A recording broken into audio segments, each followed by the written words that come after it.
Chapter 2013. When Noah's gaze landed on Tammuz's body suddenly trembled, and his face was filled with fear. It wasn't just Tammuz. Even the battle whores on the ground were looking at Noah with fear in their eyes. Their hearts were trembling. Could not be helped. Just now, in front of these people, Noah killed a god with his own hands, and sent this god back to the heavens, and it was almost impossible for him to return. For the people of the lower realm, killing a god was an extremely taboo. However, Noah did it without hesitation. Since that was the case, it was impossible for others not to be afraid.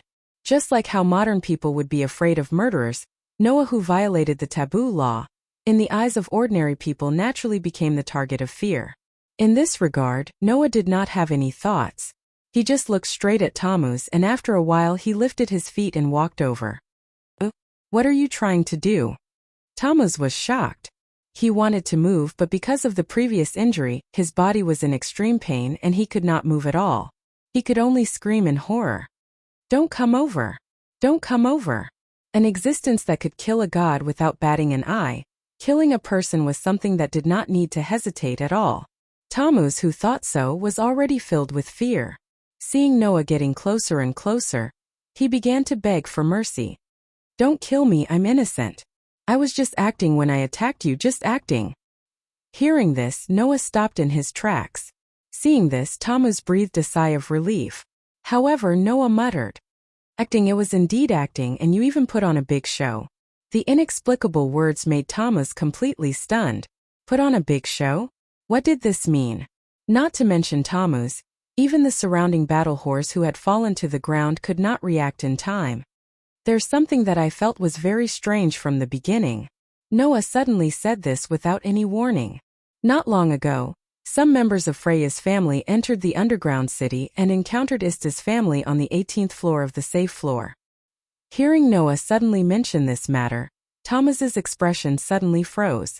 As if he did not see Tammuz's expression, Noah continued to talk to himself. At that time, Freya's family only sent a few insignificant people, and the highest level in the team was only LV3. But Ista's family even had a LV5 leader present, and even the hidden trump card that was brought into the underground city in an iron box. Isn't that a little strange? For Ista's family, Chunji was their trump card to defeat Freya's family.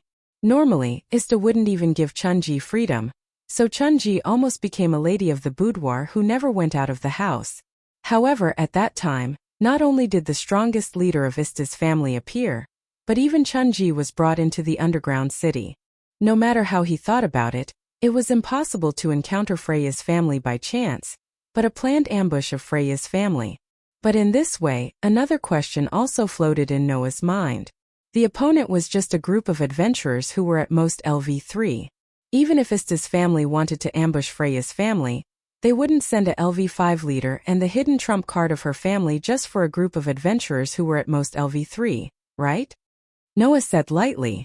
So this matter from the beginning, there were some strange things that made me have a lot of doubts.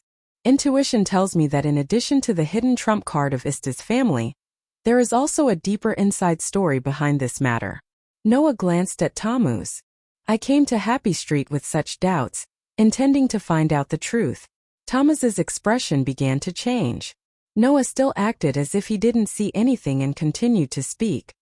After that, I reached an agreement with Aisha and agreed to let her take Chunji away.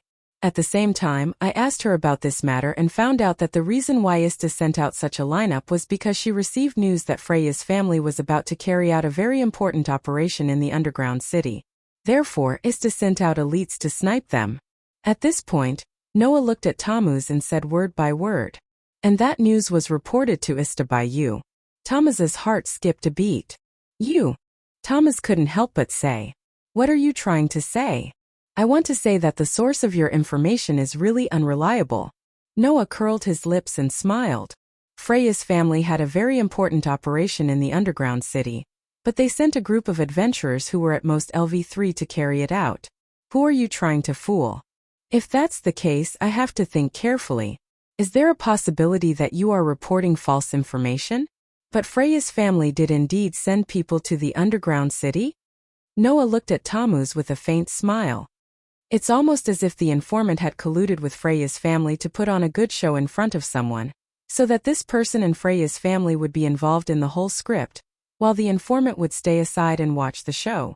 Thomas's expression changed drastically. Seems that I guessed right. Noah's smile became a little indifferent. You have long been captured by Freya's charm and became her subordinate. It was Freya's order to report false information to Ista. It was also Freya's arrangement that Freya's family appeared in the 18th floor of the underground city. Freya wanted me to be the main character in the drama, and then let Ista's family become important supporting characters, while she leisurely sat on the sidelines and watched the show, playing a game where everyone and even the gods were dancing in her palm. Noah glanced at Tammuz. I'm right, aren't I? Tammuz's face turned deathly pale, without a single trace of blood. Obviously Noah's guess was right on target. In other words, Ista had been led by the nose by Freya from the beginning to the end, and she was just a pastime. And Noah had become the target of the beauty's prank. I knew it, that love-struck fool would not stay obediently in the Tower of Babel. Noah suddenly smiled, staring at Tammuz, and said so. Since I've already taken care of one beauty, why don't I take care of another one? Tammuz suddenly felt as if he had fallen into an ice cave, and he began to lose his body temperature. Noah's smile and words to Tammuz, who had just witnessed the whole process of Noah killing a god, were simply the devil's sneer and whisper. Therefore Tammuz had reason to believe this person could definitely do such a thing. Mad. Mad. Tammuz's lips trembled. No, tyrant. You are a real tyrant. An irrational tyrant. Maybe? Noah pursed his lips and then bent down, stretched out his hand, and slid it across Tammuz's neck. Tell me, what should I do with you? Noah's finger merely slid across the front of Tammuz's neck, but it gave Tammuz the feeling that his throat had been cut by a blade, and he could die at any time. The shadow of death rose in Tammuz's heart. Noah was still there, telling his thoughts. Fortunately, I had a good time this time, and at least I got a good girl. With such a reward, my anger is almost gone. This time, I'll let that love-struck fool go. Noah said so like a harmless little boy.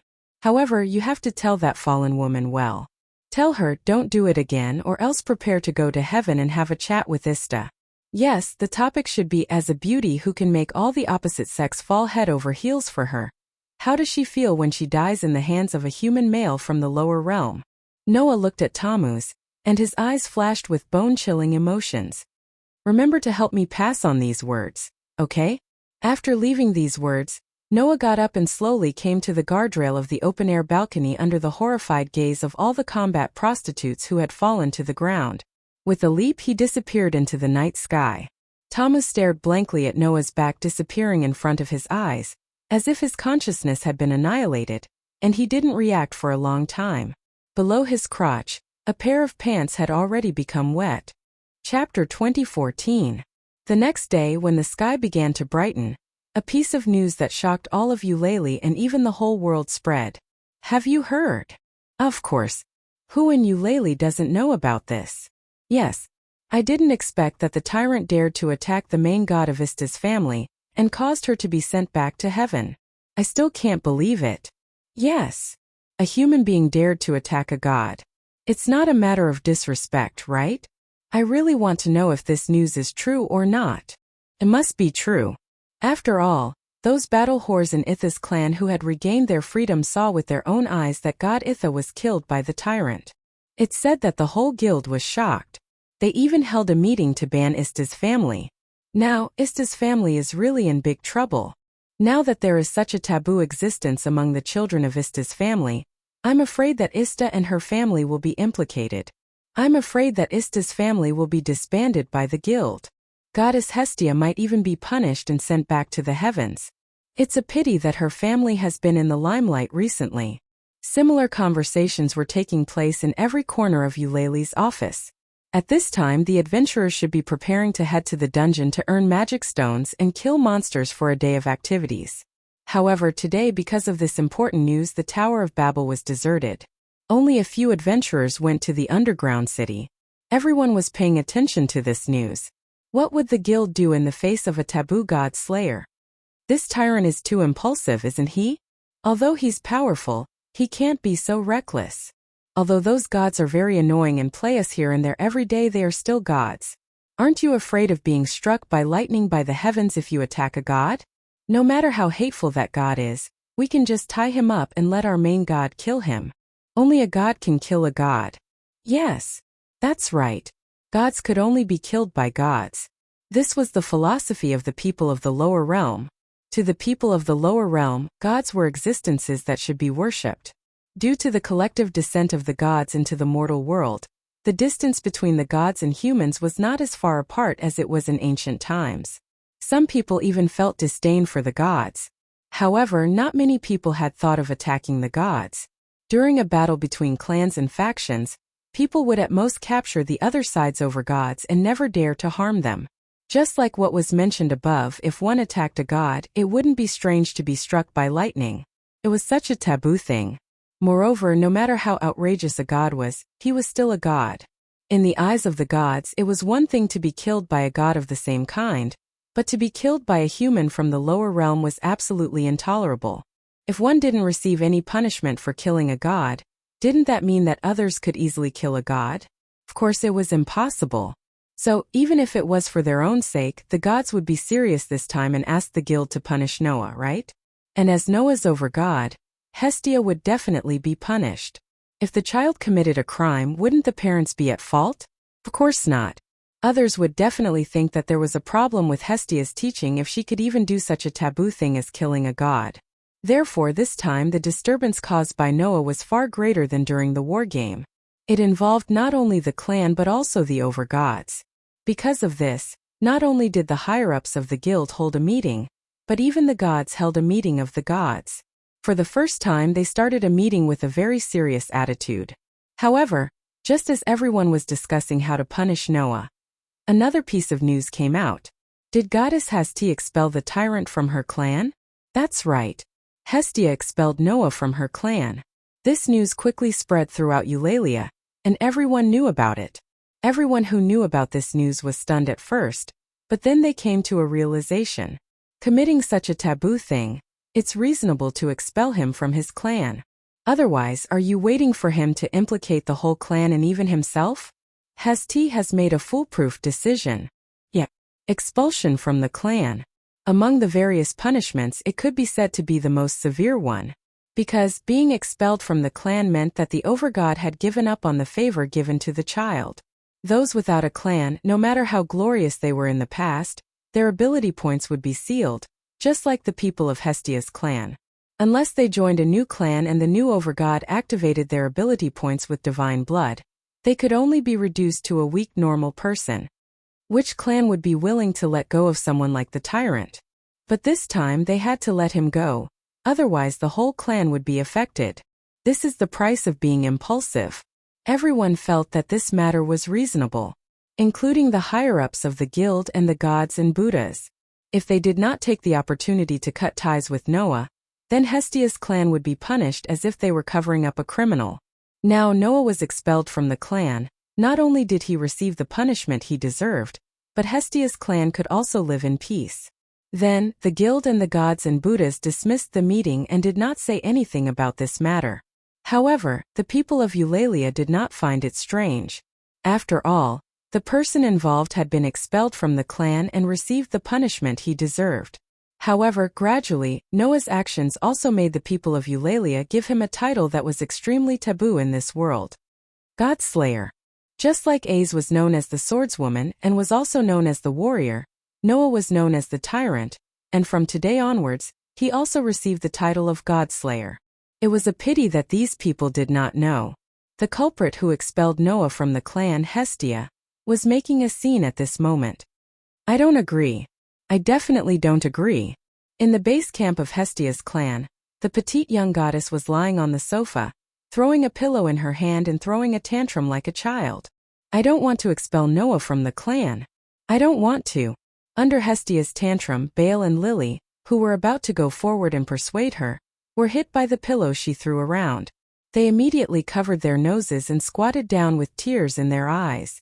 Hestia suddenly jumped up and pointed at the corner of the living room. It's all your fault. In the direction Hestia pointed at, Haruji, who was wearing a red kimono, was hiding there. trembling and lowering her head as if she was about to cry. It's all my fault." The delicate and cute Vulpera girl's tearful appearance would make anyone feel a little sorry for her. However, the furious Hestia didn't care at all. If knowing one's wrong can be regretted, then what's the use of gods? The enraged young goddess was like a ferocious beast, pouncing toward Haruji. However, halfway through, a hand reached out and knocked on Hestia's head. Bam! Wah! The knocking sound and the wailing sound sounded almost at the same time. Hestia covered her head and squatted down with tears in her eyes like Bale and Lily. "Didn't I tell you?" Noah sighed and took back his hand. "Leaving the clan is just a cover. With my uniqueness, as long as I stay out of the limelight, I can return at any time. In that case, what's wrong with leaving?" "I don't care. I just don't want you to leave." Hestia bit her lips, and a trace of sadness appeared on her young face. "You're my original family. I don't want you to leave my clan." Hearing this, Noah was silent. After a while, Noah sighed again and said, "Don't worry. Actually, for me, the clan isn't the problem at all because I'm not destined to stay in this world forever." What? Hestia froze. "Hey Hestia." Noah smiled and said, "Tell me a little about me." Chapter 2015. Under the gaze of Belle and Lily, Noah held the hand of the stunned Hestia and walked into the room. He closed the door so that Belle and Lily couldn't hear the conversation inside. Belle and Lily were very curious about what Noah was going to say to Hestia, but they knew it must be something very important from Noah's expression. Therefore, Belle and Lily could only look at the door in front of them and didn't respond for a long time. The whole living room returned to silence. It wasn't until a while later that Belle murmured in disbelief, "Leader, are you really going to withdraw from the clan tribe? This is something that can't be helped." Lily was very open-minded, but her expression was still a little heavy. Only in this way can this storm pass peacefully. Whether it was Belle or Lily, in fact, they were very clear. Noah made such a decision because he didn't want to implicate the clan tribe.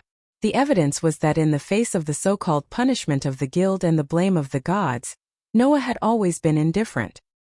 He only made arrangements for the clan tribe. Noah was right. He was special. It wasn't that Noah thought so. All of Eulalie knew that Noah was special. Because even without relying on the grace of the gods, Noah was also very powerful. This matter was no longer a secret among the gods. Because of this, Noah was special. If it was another person who did something like killing a god, the main god would immediately withdraw the grace given to him and beat him back to his original state.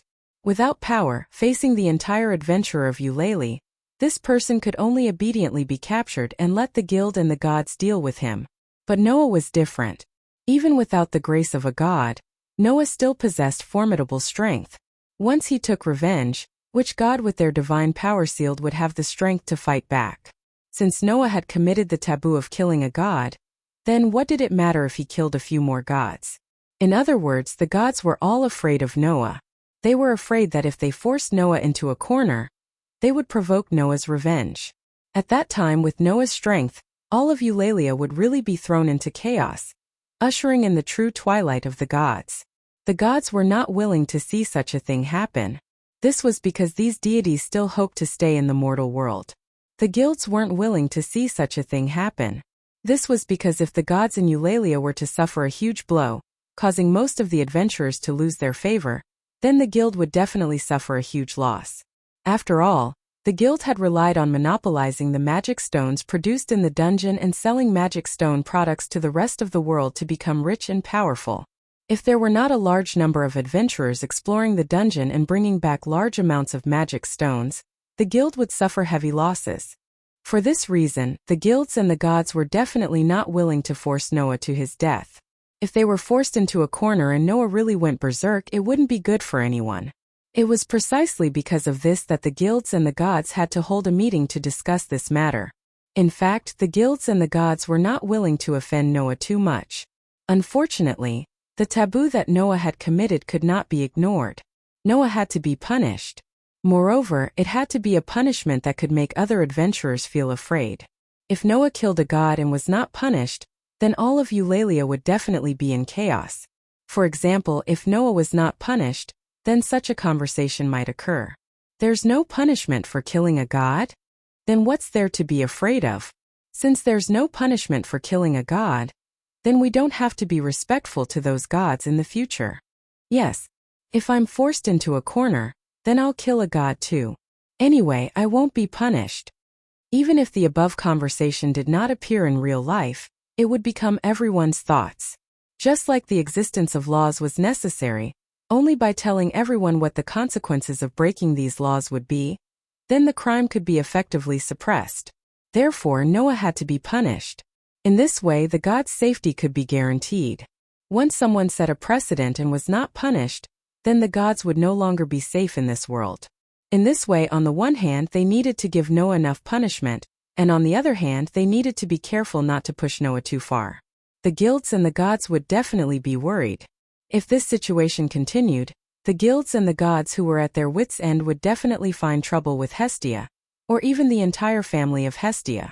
It was precisely because Noah saw through all the developments that he ignored Hestia's opposition, and let Bel and Lily spread the news that he was expelled from Hestia's family. For adventurers, being expelled from the family of Hestia was already a very heavy punishment.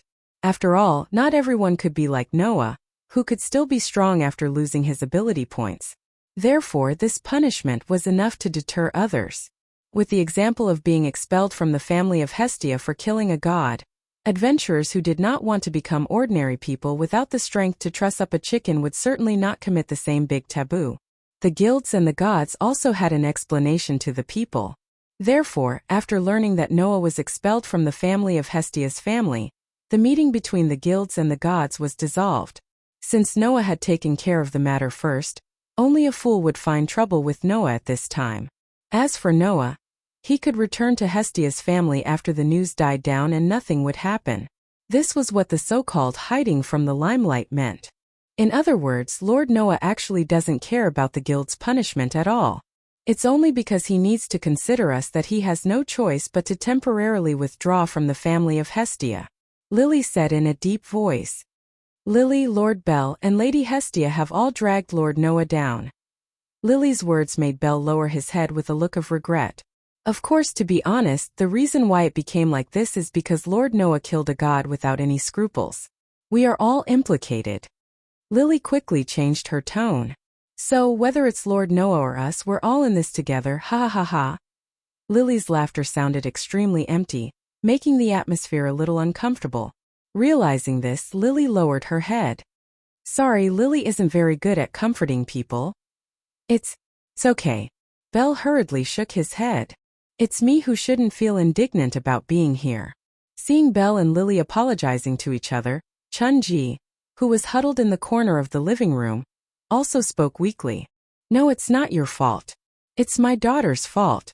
It's all because of my daughter that Lord committed the taboo of killing a god.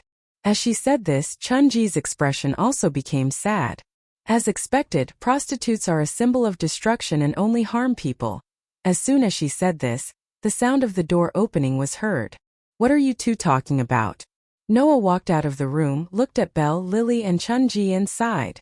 If you want to blame yourselves, then figure out the situation first. Don't take the blame for everything. I attacked Ista because of some personal feelings.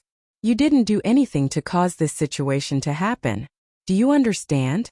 Noah's voice caused the three people present to turn their gazes over. Then Bel, Lily, and Chun-ji saw him. In addition to Noah, Hestia also walked out of the room. However, the expression on Hestia's face was no longer the same as before. Instead, it was replaced by bewilderment and disbelief. Seeing Hestia like this, Bel, Lily, and Chun-ji were really shocked. What did Noah say to Hestia to make this goddess so shocked? Ignoring Bel, Lily, and Chun-ji's surprise, Noah straightforwardly announced. I have 3 things to announce to you. Bel, Lily, and Chun-ji's faces were shaken, and they couldn't help but concentrate. Under such circumstances, Noah began to announce. First, I will be leaving the clan for a period of time.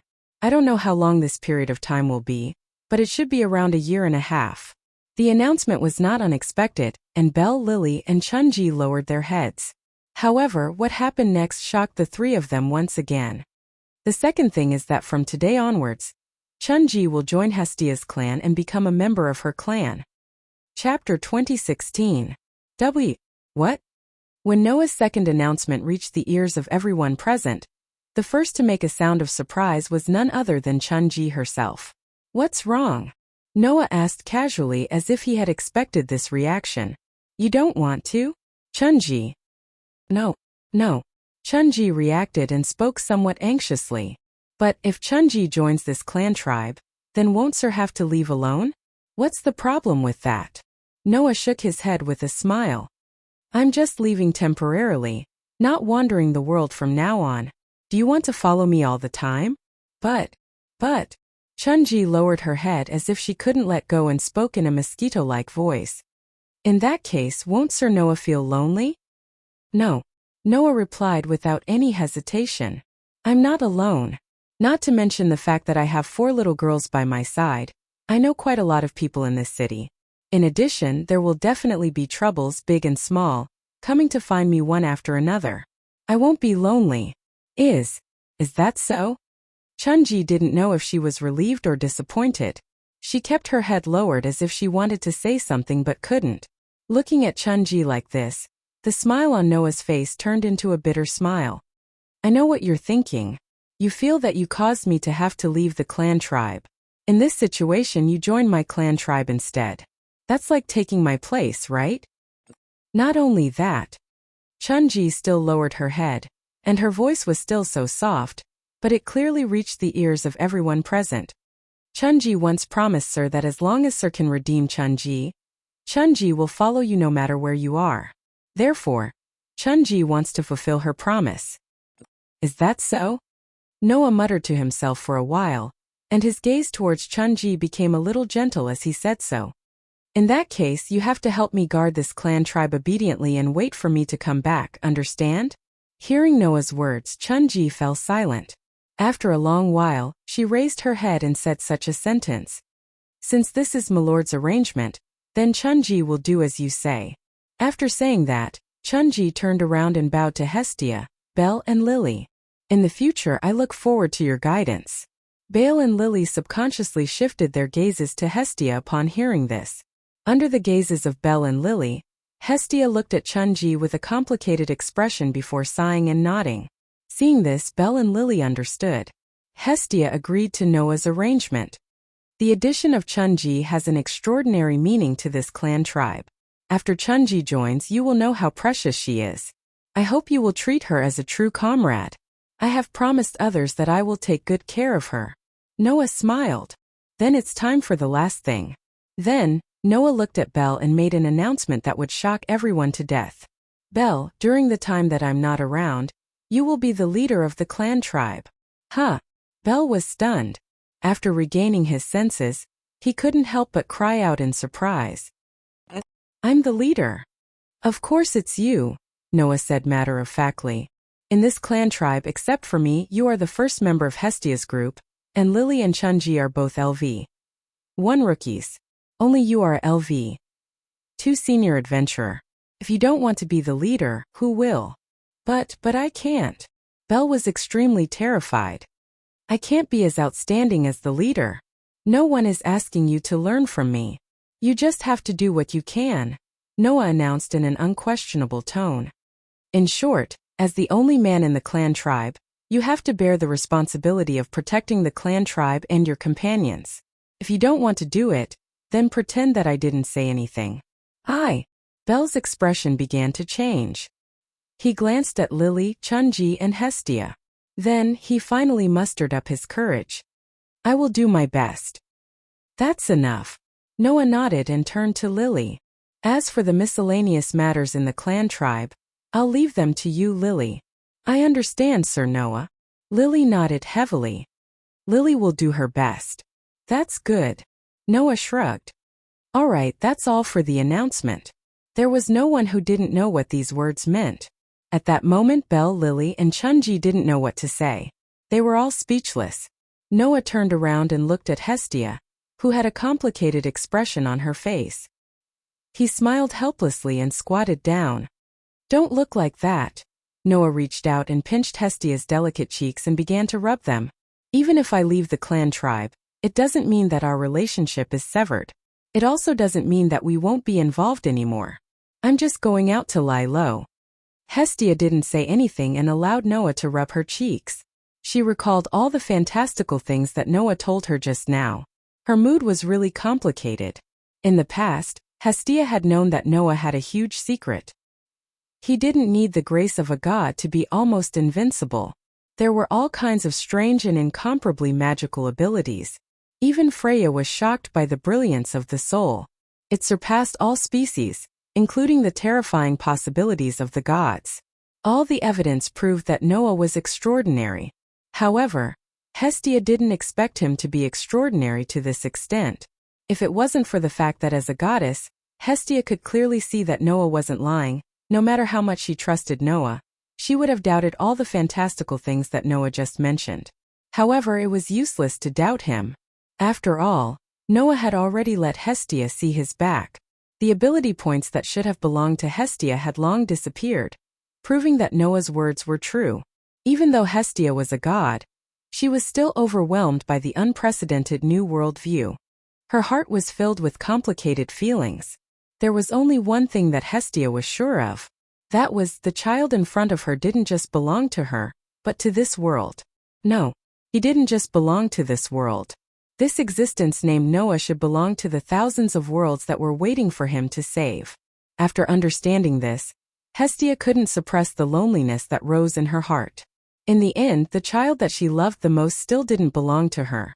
Even if he wasn't taken away by Freya or Loki, he still didn't belong to her.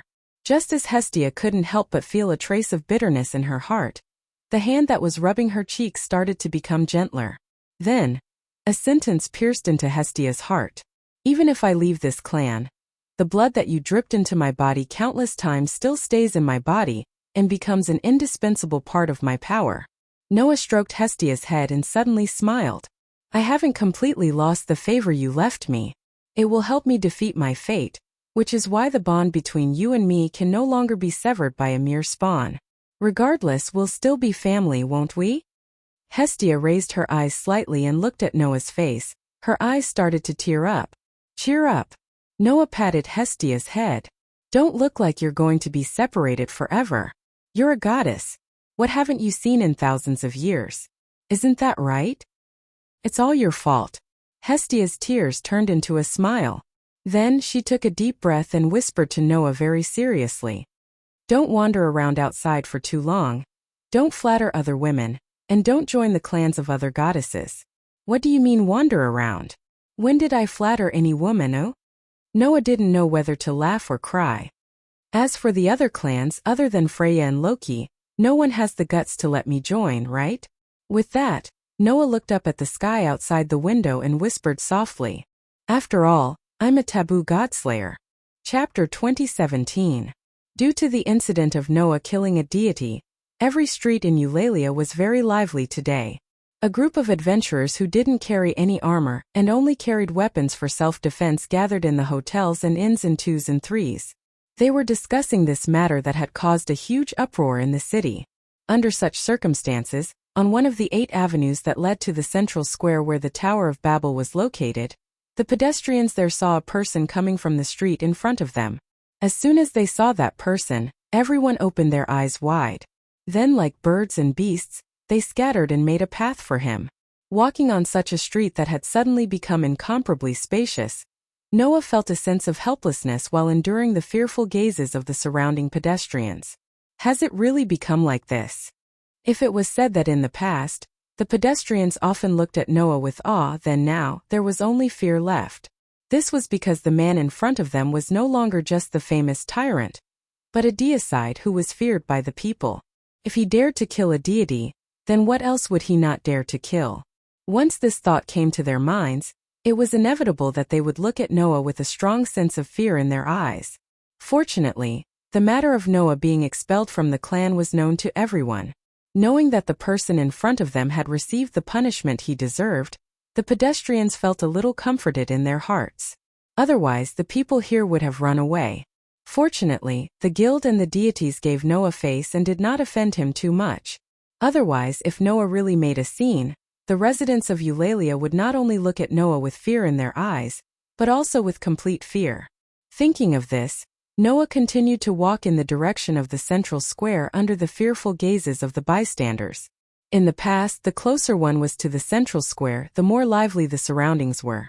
But today, almost all the adventurers were talking about Noah killing a deity, so the number of adventurers who went to the dungeon was almost less than 1/10 of the usual number, making the usually bustling central square seem a little sparse. Noah walked in the direction of the dungeon under everyone's gazes. After coming to this world, he had already met the people he wanted to meet. He had also done what he had to do. He had even killed a god. Because of this, he had stirred up a storm in the city. Now Noah had officially withdrawn from Hastia's clan. Since he had met the people he should have met, done what he should have done, and even his spawn had left, there was no reason for Noah to continue staying in this world. Therefore, Noah planned to enter the underground city directly and return to the world between worlds. He wanted to continue meeting the people and places that he had yet to catch up with. Unfortunately, this plan was not implemented in time.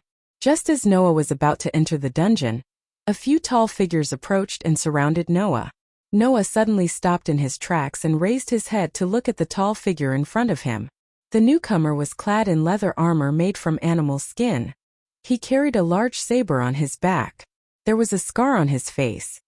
He met Noah's gaze and grinned. "Oh, isn't this the tyrant who was expelled from his spawn tribe? You still want to enter the dungeon after losing your ability points? Are you looking for death?" Following the ridicule of the scarred man, the other two adventurers who blocked Noah's path also laughed. "You still want to enter the dungeon after losing your ability points? Do you think you're still the omnipotent tyrant?" He probably can't accept the feeling of losing his ability points, and is anxious to enter the dungeon to prove himself. But isn't that looking for death? Isn't that obvious? Bursts of harsh ridicule came from the mouths of the adventurers who blocked the way. Noah raised his eyebrows and couldn't help but feel amused. So this was the so-called when a tiger falls to the ground, he will be bullied by dogs. In this world, there were always some fellows who took advantage of others when they were down and couldn't wait to find some sense of superiority to prove themselves. And these people were usually the most classic small characters. Noah didn't expect that he would encounter such a situation before he left. For a moment he couldn't help but smile. However, in the eyes of these people who were anxious to find a reason to cause trouble, Noah's performance was simply the best opportunity. "What are you laughing at?" The scarred man shouted with a ferocious expression. "Do you really think you're still the tyrant? You've already lost your ability points, do you know that?" It seemed that the other party thought that Noah had lost his ability points, which was why they dared to find trouble in front of Noah. After all, they knew that Noah was the same as the ancient warriors. Even if he didn't rely on God's grace, he would still be a powerful existence. Other than the gods, only a few people were well informed. Even if the rest heard about it, they wouldn't believe it. The three adventurers in front of him obviously didn't think that the current Noah could play any tricks. Looking at these three pitiful small characters, Noah smiled slightly and said such a sentence. "I'm not in the mood to play this kind of house game with you today, so I'll give you a chance. It's not too late to leave now." Unfortunately, small characters would always be small characters. Not only did they not listen to Noah's words, but they also looked like they were looking for a sense of superiority, but lost face instead. They were all angry. Around them, the adventurers who came to the central square began to pay attention to this side, and all of them began to talk about it. Just as everyone was waiting to see what would happen next, an impatient voice rang out. "Get out of my way. Don't block the way." With such a voice, in one of the directions of the central square, a group of people separated the crowd and walked in. Seeing that group of people, the three adventurers who were looking for trouble changed their expressions. Loki's family. Why are they here? Damn it. The people who came were the first-level adventurers of Loki's family. With Loki as the leader, Finn, Gareth, Riveria, Tiona, and even Leafia were all there. Of course, Ace was also there. This young girl with bright light golden hair that reached her waist and a pair of eyes that were as bright as the stars was following behind the Loki's family team. However, he didn't know if it was Noah's illusion or not. Noah always felt that Ace seemed to be a little afraid to look at him, but she couldn't help but secretly look at him. As soon as their eyes met, she immediately lowered her head and a faint blush appeared on her pretty face. What's wrong with this girl? Noah couldn't help but wonder. At this time Tiona, who had just spoken, began to chase them away. I'll give you a chance. Tiona laughed playfully. It's not too late to leave now. The same sentence came from Tiona's mouth, but the three adventurers' faces turned green when they heard it. These three small fries that came out of nowhere were really small fries. Even their level was only LV1, which was even worse than Bale before he leveled up. It was because they were so weak that they couldn't understand the horror of Noah, which perfectly reflected the saying that the ignorant were fearless. And such people often bullied the weak and feared the strong. You better remember this. Leaving behind such a superficial sentence, the three small characters who had appeared out of nowhere immediately slipped away and disappeared without a trace. At this time Loki looked at Noah, narrowed his eyes and laughed. You bold little guy, you actually dare to walk on the street with your head held high like this. Do you really think that there's not enough trouble? I didn't do anything wrong. Why can't I walk on the street? Noah shrugged and replied with a light tone. However, in the eyes of you gods, I may be regarded as unforgivable. Aren't you afraid that I'll violate the taboo again by getting close to me like this? Okay, don't scare me. It's not the first day I've known you, little guy. Loki curled his lips and said indifferently. If you were really the kind of person who would commit sins for no reason, you wouldn't have come to me to inquire about Sumo's clan because of an inconspicuous thief. That little human girl is called Lily Luca, right? It's said that she's now in your clan? No, that's not right. Loki smiled suddenly. It should be said that she's in your former clan. Chapter 2018. The surrounding atmosphere suddenly became a little tense. Loki emphasized the words former spawn. In addition, there was a somewhat cunning smile on Loki's face, which perfectly illustrated his demeanor as an evil god in myths. Anyone who saw this would subconsciously think that Loki was here to add insult to injury. Even Tiona and Rafia felt that Loki was deliberately picking on Noah, and were at a loss for what to do. Wait, Loki, why did you make it sound so bad? That's right, it's like you're bullying someone. Loki didn't seem to regret his words at all after hearing Tiona and Rafia's words. He still looked at Noah with a smile on his face. Just when Noah couldn't help but want to beat Loki up, Finn, Reveria and Gareth, the three leaders of Loki's spawn, sighed at the same time. Loki, Reveria said mercilessly. You're ugly like this, aren't you? Loki's cunning smile froze. This is jealousy, right? Gareth also mercilessly exposed the reason for Loki's attitude. You're jealous that someone stole the heart of your most beloved child. The corners of Loki's mouth began to twitch. Tiona and Tiona seemed to have understood what was going on as well, and they immediately murmured to each other. I see. Is this the so-called arrogance of a god? So Loki is this ugly when he's jealous? This time Loki couldn't help it. What do you little guys understand? Loki shouted as tears flowed down his face. My most beloved AIC has been snatched away by this guy. So what if I'm jealous? Huh. Noah was confused. He looked at Loki blankly and said, When did I steal your ace? You still deny it. Loki glared at Noah. My ace said that she has feelings for you. Loki didn't even have time to finish his sentence, because in the next second, a long slender leg kicked Rocky, sending him flying. The one who kicked was naturally AIC. AIC's face was completely red. She didn't even look at Loki, who was knocked into the white wall of the Tower of Babel. She stole a glance at Noah. When she saw Noah looking at her in surprise, she blushed even more. She couldn't help but cover her face with her hands and squat down. The corners of Noah's eyes twitched when he saw Ace in this state. Reveria, Tiona, Gareth, and the others looked at each other as if they had seen a ghost. To be honest, this is the first time I've seen AIC behave like a young girl. The shy AIC is so cute. So AIC has such a side to her? I've learned something new. There are benefits to living a long life. Reveria and Gareth couldn't help but sigh. While Tiona and Tiona were inexplicably happy, Leafia glared fiercely at Noah as if she was looking at an enemy with deep hatred. Are you guys crazy? Noah really wanted to say that out loud. After all, the development in front of him was too inexplicable. Undoubtedly, Noah could see through Freya's conspiracy and the thoughts of the guild and the gods, but when it came to matters of the heart, he couldn't understand it at all. It wasn't that Noah's EQ was too low.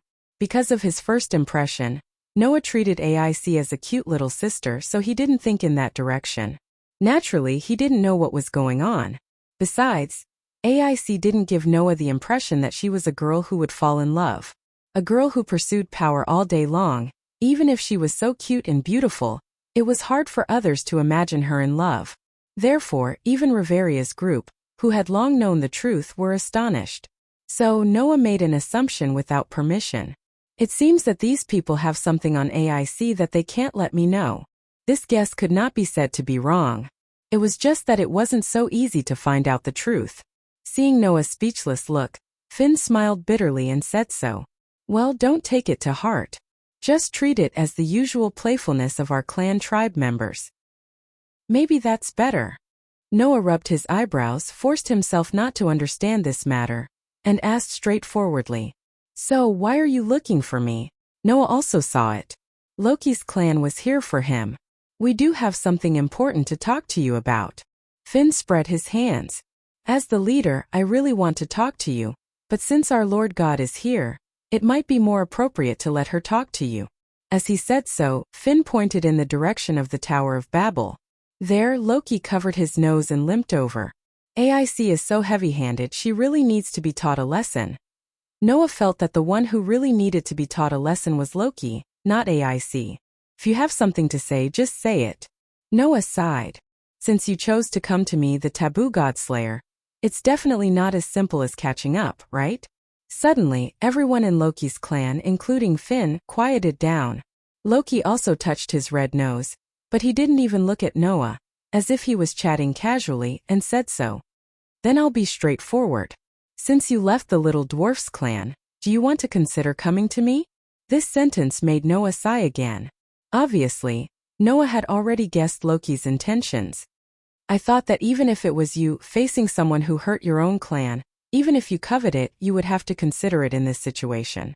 Noah looked at Loki. If there's a godslayer in your clan, how do you think the other clans will look at you? Just like in modern society, when people hired employees, they basically wouldn't hire those who had a criminal record. If there was a person who committed the taboo of killing a god in a clan, it would definitely attract a lot of different gazes. As long as there was an existence in this clan who dared to kill a god, it would make those who wanted to join the clan think twice. If it was Freya, she could still rely on her ability to charm people to continue to join the clan, but Loki couldn't do anything, right? In the end, Loki still came to invite Noah. Because I think you're worth it. Loki showed an arrogant smile. Besides, I don't need cowards in my clan. These were the original words of the evil god, who once let a group of gods kill each other, in order to relieve boredom in the heavens. That's right, others would be wary of a godslayer, but Loki wouldn't. Because this goddess was not a kind person to begin with. Moreover, this evil god was extremely biased towards the children in his clan. Therefore, Noah actually had a good impression of Loki. At that moment, Noah closed his eyes and fell into deep thought. There's a chance.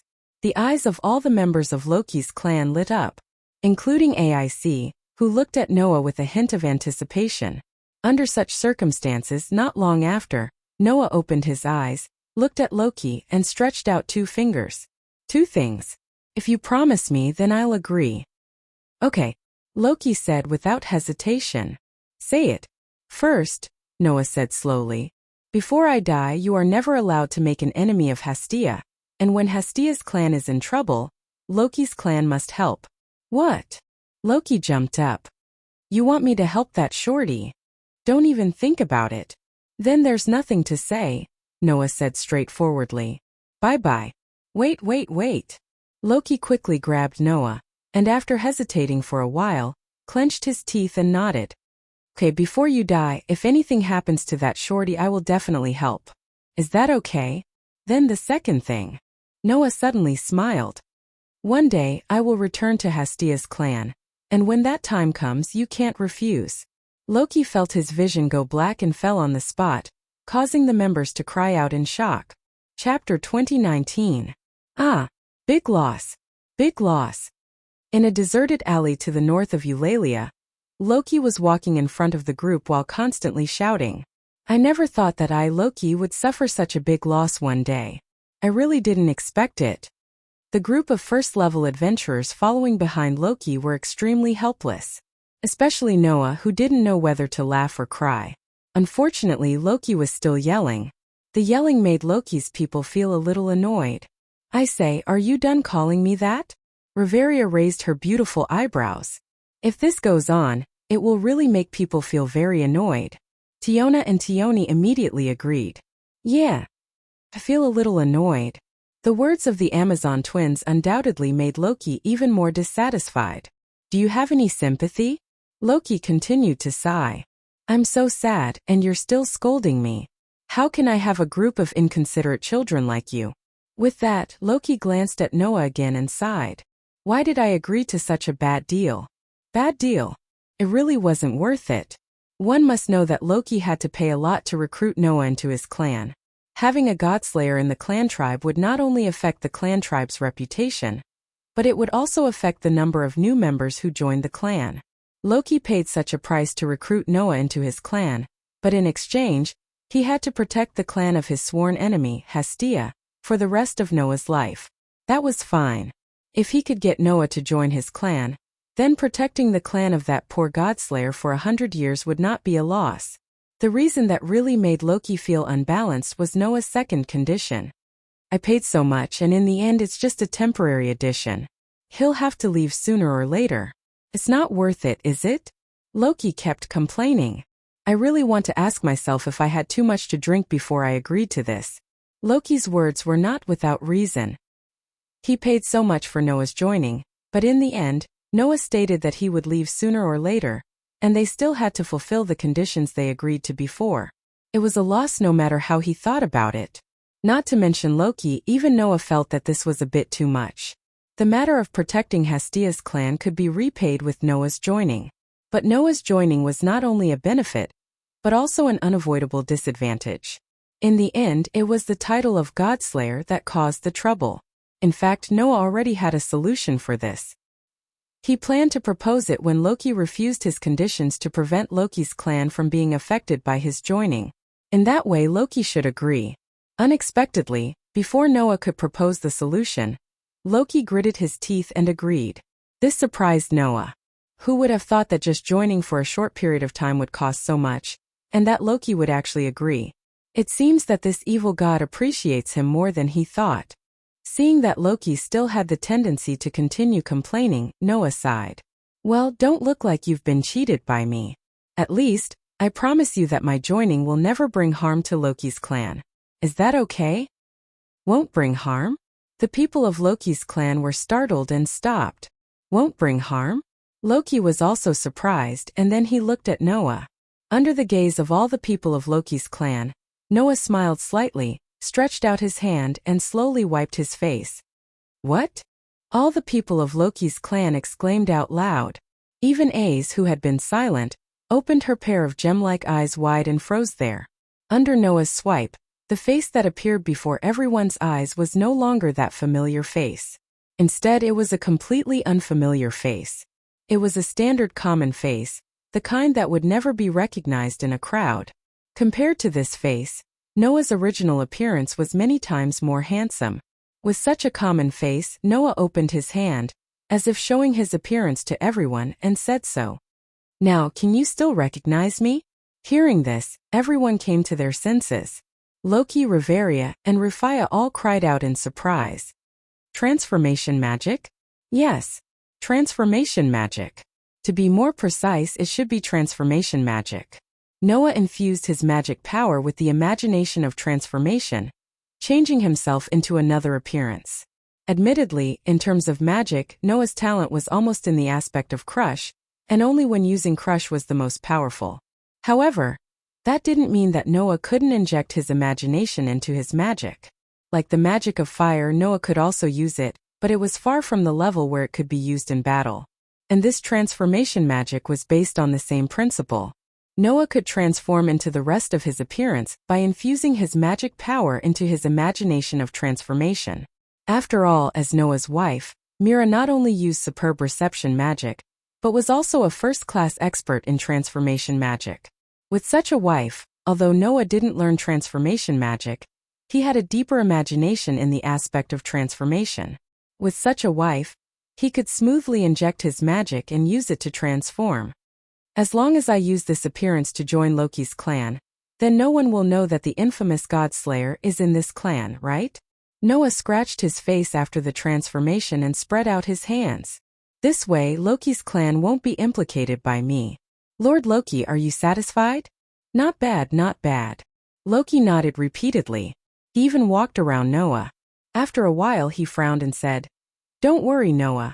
However, if you only change your face, then you can still see a lot of things." Tiona, Tioni and Leafia also nodded and spoke to each other. I always feel that I can still see the shadow of the little brother. Even if he doesn't look amazing, his temperament hasn't changed much. I also think that if you look carefully, you can still recognize Mr. Noah. The three girls' words made Finn, Riveria and Gareth, the three leaders of Loki's clan, nod in agreement and express their opinions. This is the so-called people of noble birth. Even in their bones there is a sense of nobility, right? Just like in the elves, the royal family will naturally have a trace of majesty, and it will be easy to be recognized by those in the know. Even if he changes his appearance, that feeling of power is still overwhelming. After everyone expressed their opinions, AIC, who was watching Noah closely, also seemed to be deep in thought.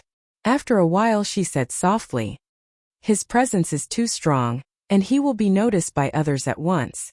In one sentence she outlined all the flaws of Noah's transformation. However, that couldn't be helped. Noah's temperament was originally more otherworldly, and his body was hosted by the third perpetual motion machine, a spirit that was the crystallization of human imagination. In addition, he was a reincarnation of a complete fragment of a starting world. No matter how ordinary he looked, he would be exposed because of a strong sense of presence. Is that so? Noah closed his eyes as expected. At this moment, the mana flowing in Noah's body like a torrent slowed down bit by bit, and finally became as slow as a snail crawling. Under such circumstances, Noah's aura, temperament, and sense of presence also weakened bit by bit, and finally converged to become like an ordinary person. Witnessing such a change in Noah with their own eyes, the people of Loki's clan were only amazed. Then Noah opened his eyes, and a very ordinary smile appeared on his face that was not too good-looking, but also not offensive. If I converge my aura, the sense of presence will also weaken a lot. Now, is there still a way to be recognized? Looking at the young man with a smile in front of them, who was just like the most ordinary passerby, everyone was really curious. Good, there's no problem like this. Loki was even more satisfied and waved his hand. Little ones, let's go home. After saying that, Loki walked in the direction of the base camp in high spirits, and there was no more resentment at the beginning. Seeing this, everyone looked at each other and helplessly followed him. Chapter 2020. Noah had been to the base camp of Loki's clan once before. That was not long after he met Lily, when he planned to inquire about the information of Sumo's clan.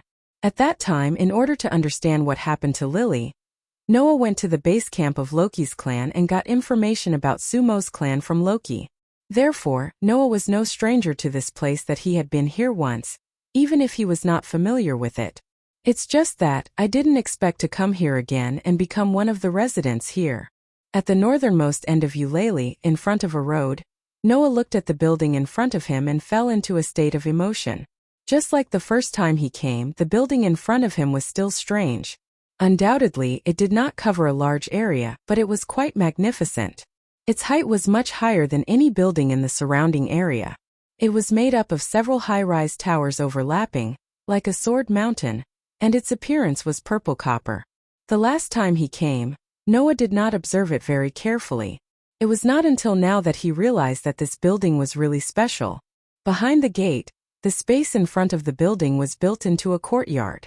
The courtyard was not very spacious, just occupying the space between the gate and the house, and planted a few plants and flowers of various colors. As for the building behind the courtyard, it was really strange. The overlapping towers were completely connected at the bottom, but they were all separated from the middle, built into towers just like a large steel hedgehog. Of course, the towers were not completely unconnected.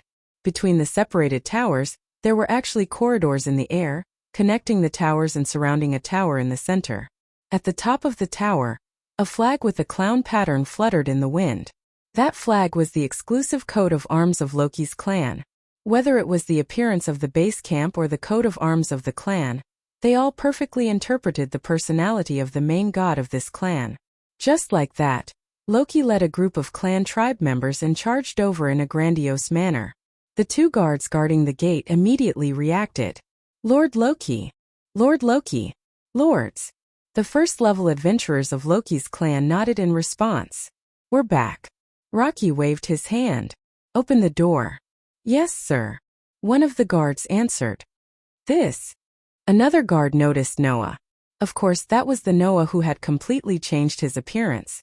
Seeing that their main god and a group of level 1 adventurers were accompanied by such a stranger, the guard asked almost reflexively, "Oh, are you talking about this little guy?"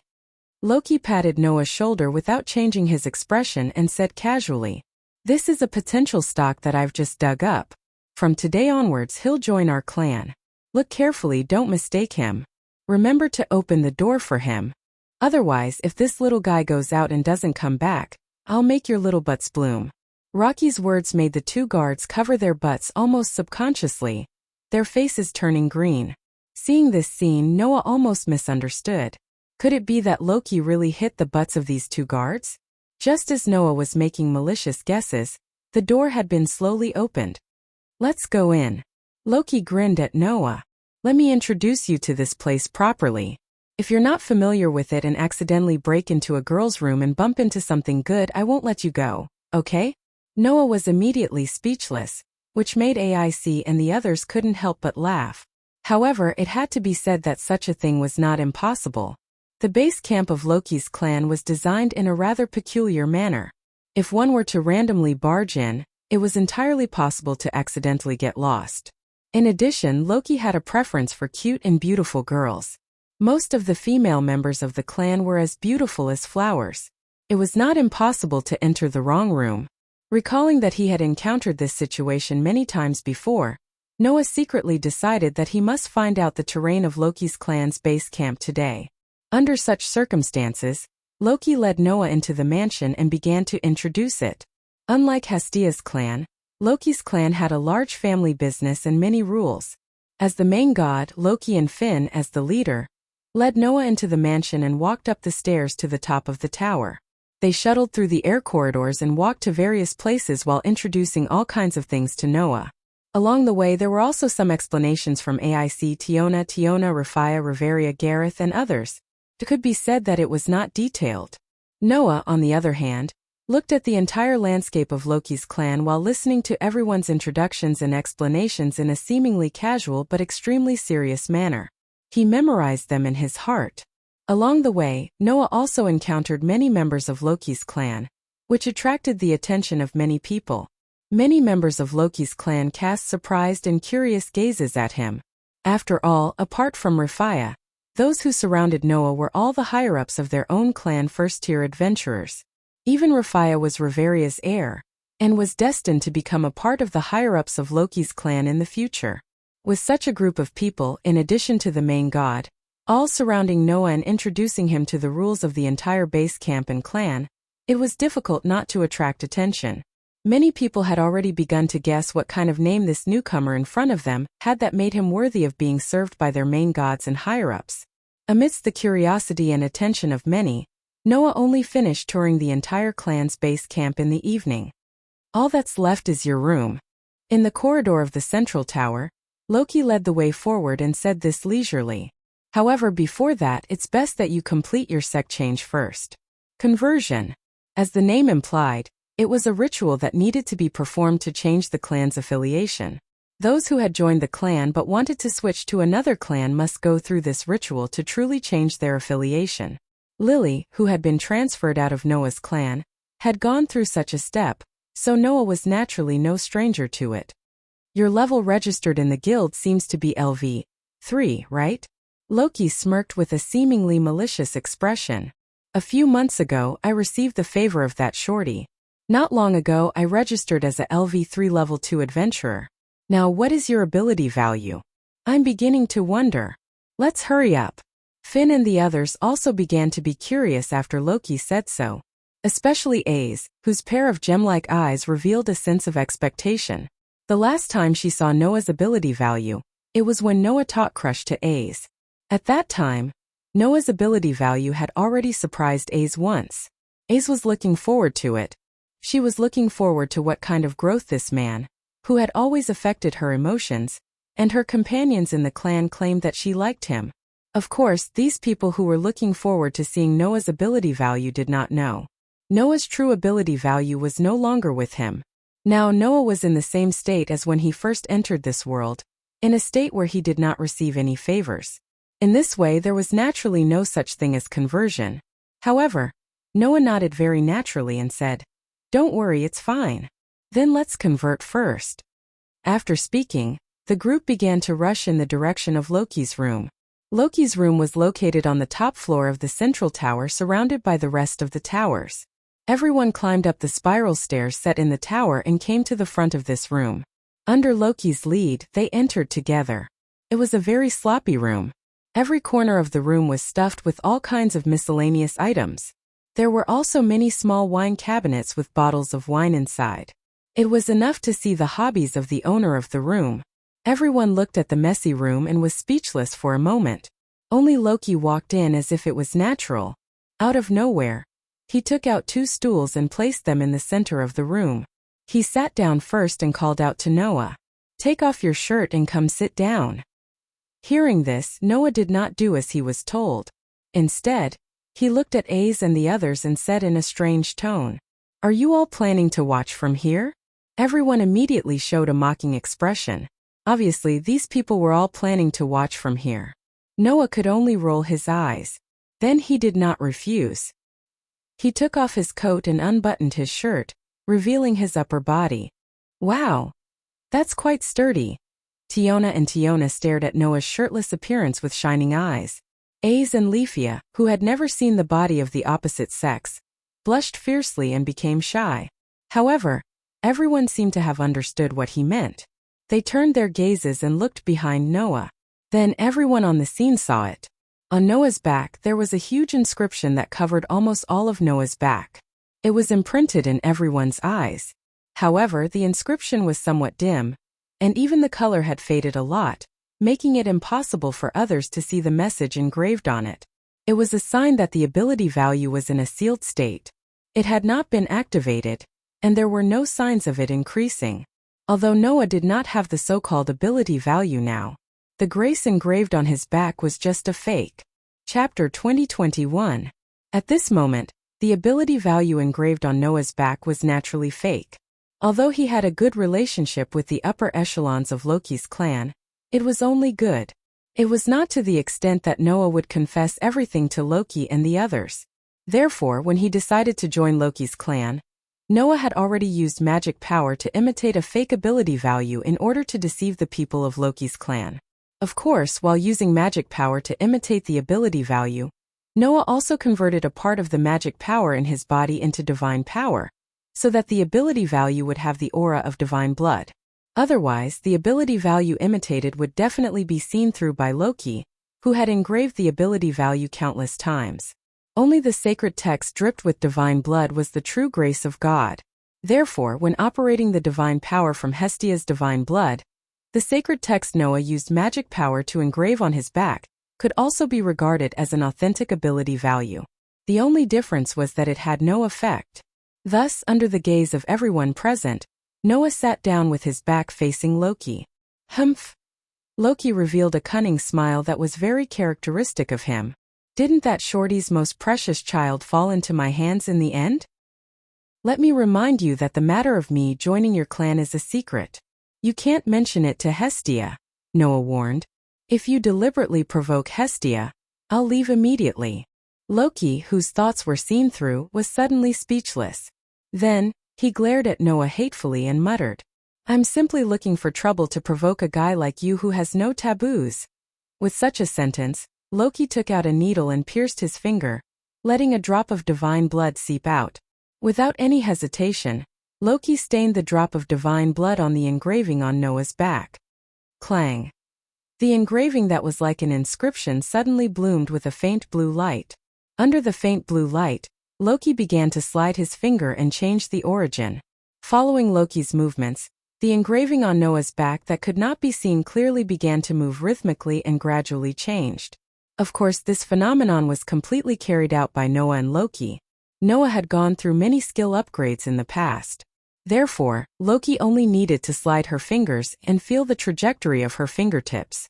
Noah knew what she was going to do. Therefore, Noah cooperated with Loki's movements and allowed the magic power and divine power in his body to work at the same time, changing the ability value that appeared behind him. Not long after, the engraving on Noah's back changed completely. The divine text did not change much though. However, the pattern that set off the sacred words had changed. Different chief gods' depictions of the grace presented in different appearances. There was a picture of a furnace in Hastia's drawing. The ability value that Loki engraved was very easy to imagine. It was the pattern of the clan tribe's coat of arms. Under such circumstances, the engraving on Noah's back had changed completely and turned into the pattern of a clown's face. As the light faded, the ability value behind Noah's back was completely revealed. Loki, Aes, Reveria, and Rufia, who could read the divine text, immediately went up to him. Noah Doria LV. 4 Strength, A846. Durability, A868. Dexterity, A855. Agility, A873. Magic Power, A842. Mystery, H Magic Guide, I Swordsman, I Magic Cannon, Projectile Magic. Extremely malleable. According to the different chanting methods, the power and scale can be changed. Strengthening, permanent magic. Ability value has been comprehensively improved. According to the amount of spiritual power, magic power, consumed, the degree is determined. Materialization, imitation magic. Only limited to imagination.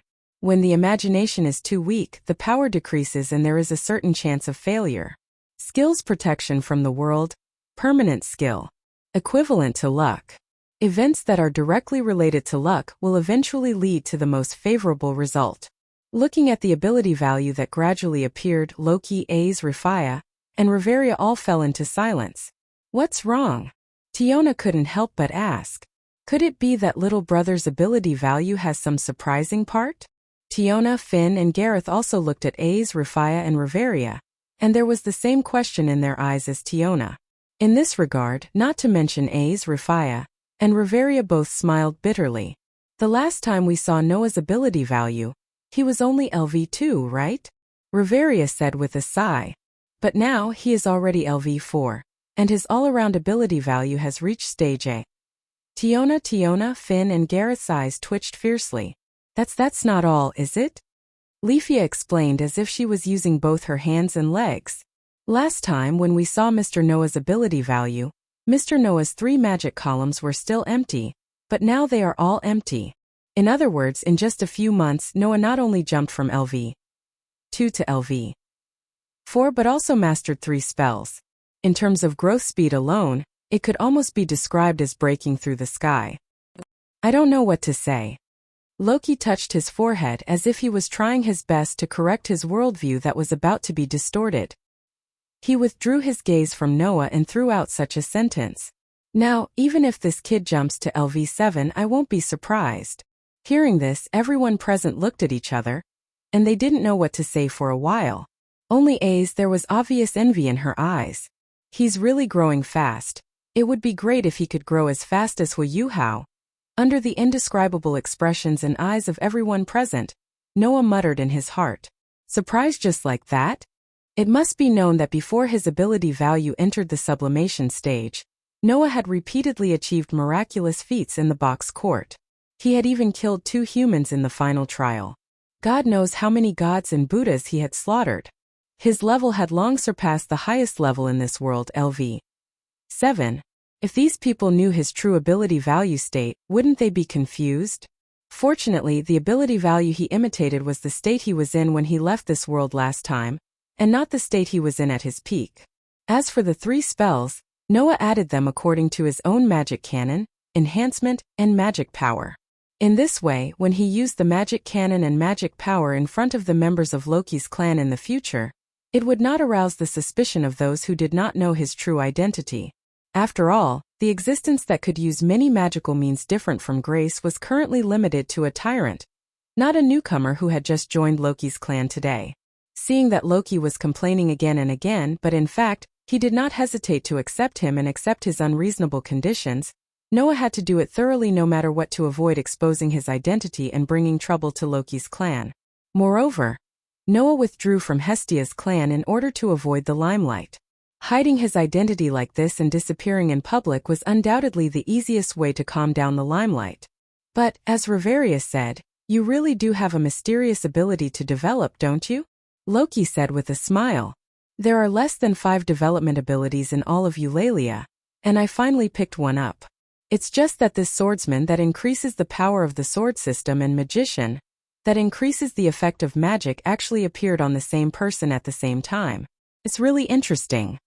With that said, Loki once again dripped divine blood on Noah's back.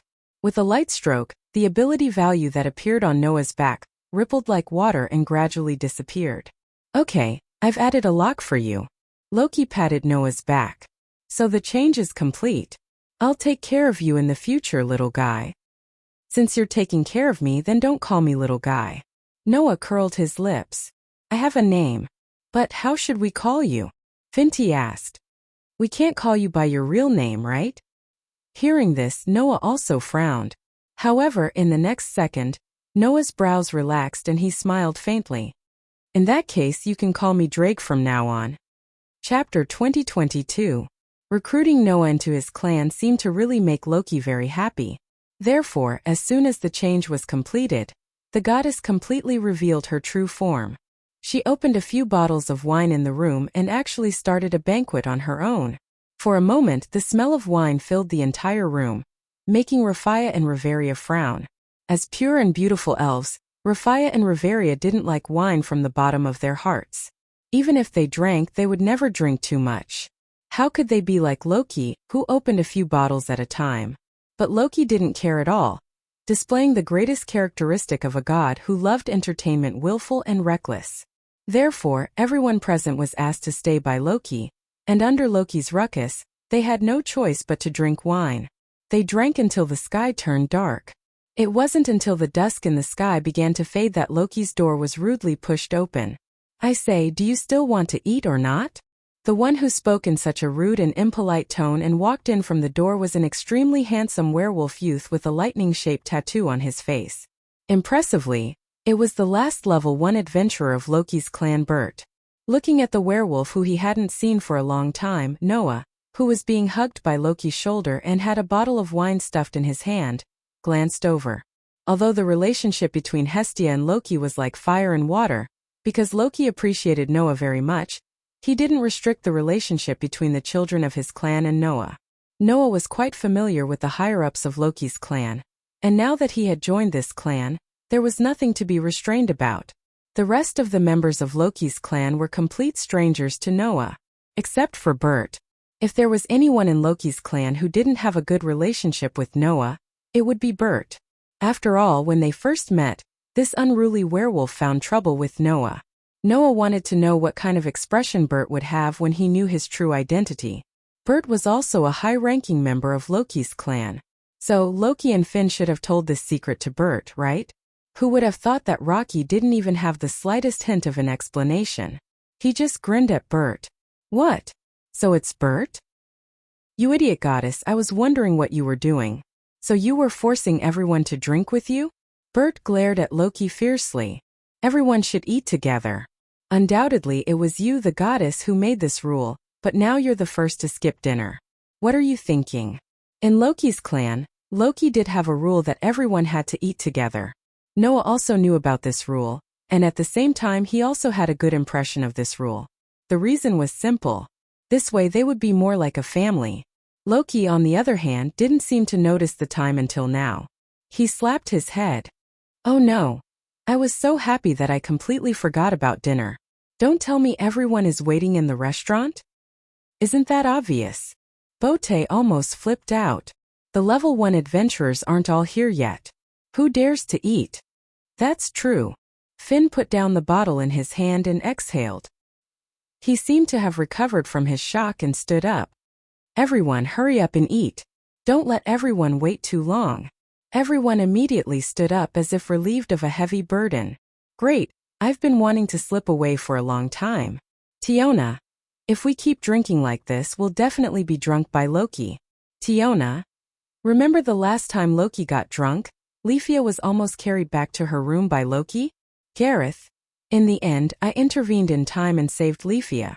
Otherwise, who knows how she would have been bullied. Reveria.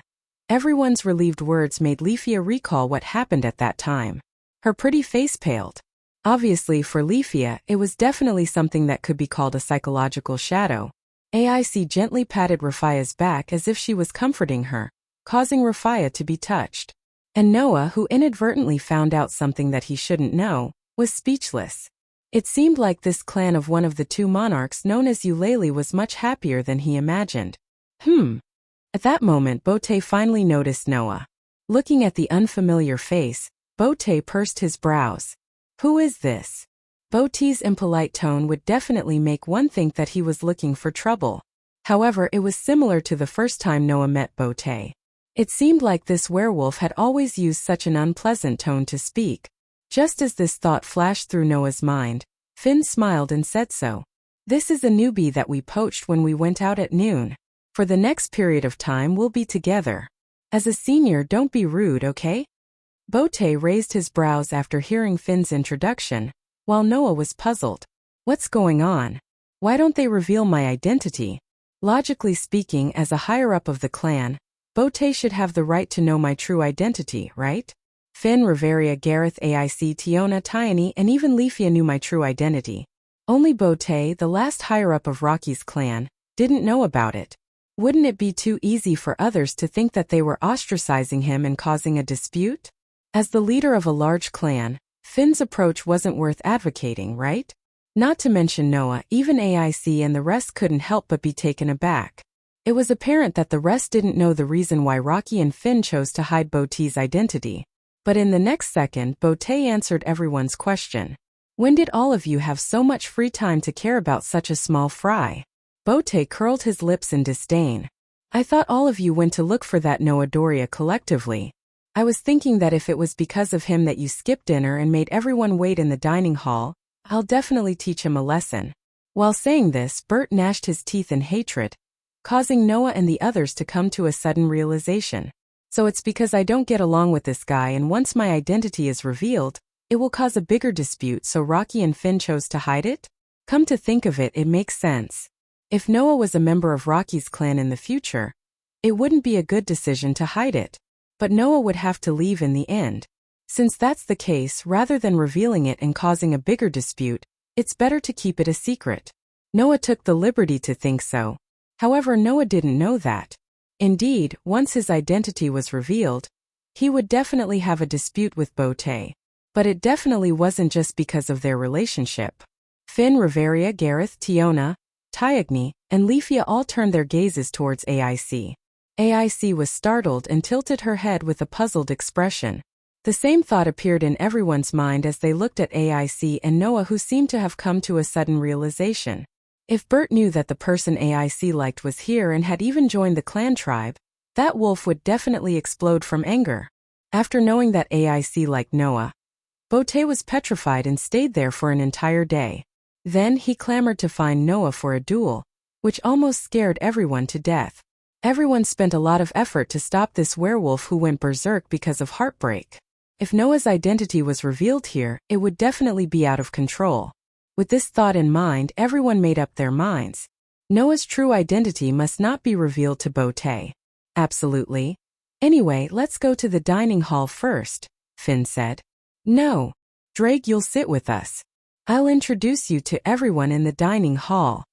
Noah had no objection and nodded indifferently. Bote, on the other hand, had an objection. Hey? Are you kidding me? Bote said unhappily. What's the benefit of letting such a small fry sit at the table of us level 1 adventurers? As soon as Bote finished his sentence, Tiona and Tyagny held Bote down. Yes, you're the best. The others are small fries, okay?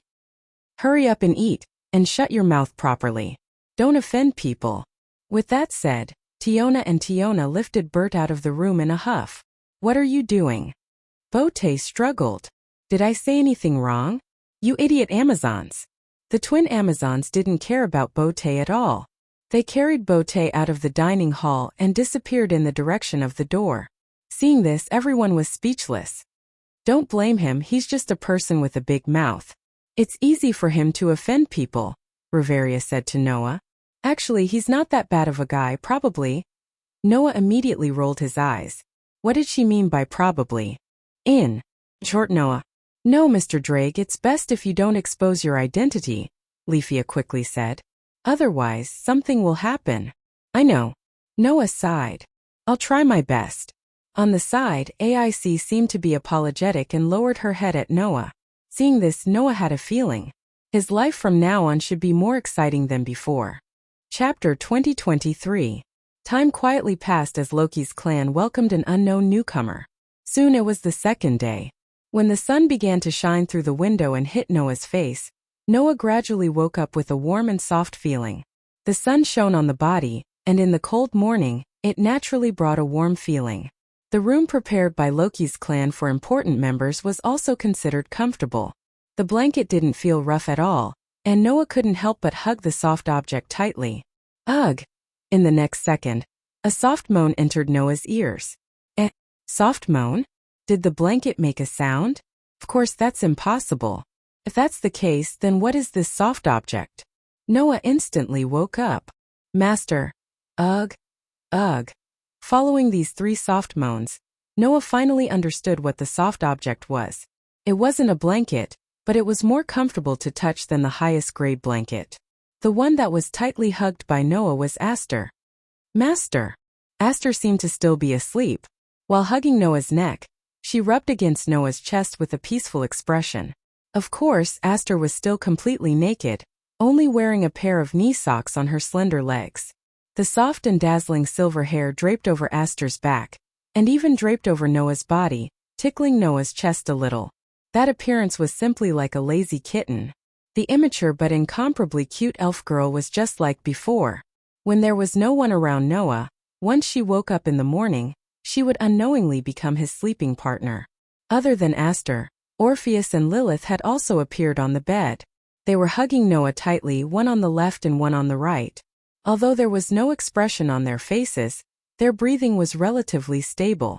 It seemed that they had slept well. The three petite girls who had formed a contract with Noah tightly stuck to Noah and were immersed in their dreams. Moreover, in addition to Aster, even Orpheus and Lilith were completely naked, only wearing black knee socks. Looking at the three girls who were not stingy with their delicate bodies exposed in front of him, Noah really couldn't help but bitterly smile. Orpheus and Lilith have learned bad things from Aster. After all, the dragon gods who didn't know much about worldly affairs liked to eat the most, followed by imitating. This get-up was probably done by imitating Aster, wasn't it? Don't tell me, this will become my sleeping partner's outfit in the future? Noah's face started to become a bit dark.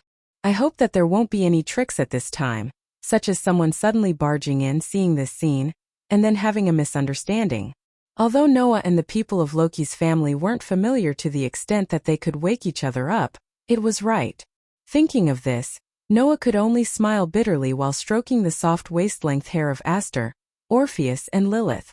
Ever since the interior of the gift card had been transformed into a holiday paradise, the number of people accompanying Noah had also increased. Aster, Athena, Orpheus, Lilith and the rest of the girls seemed to have completely settled down in the gift card. They accompanied each other and rarely took the initiative to appear. Perhaps it was also because of the congenial nature of these young ladies. After all, in addition to Athena, Aster, Orpheus, and Lilith were all ignorant of worldly affairs and had an innocent character. Usually, they were also expressionless, so it would be strange if they repelled each other when together. It's just that having to take care of these three girls should be very troublesome for Athena, right? As soon as he finished speaking, Athena's voice rang in his ears. I'm really touched that you're considerate of me. Hearing Athena's voice, Noah wasn't surprised at all. Turning his head, he looked at the side of the bed. There, Athena was looking out of the window. Her beautiful snake eyes flickered with wisdom that others couldn't perceive. She glanced at Noah.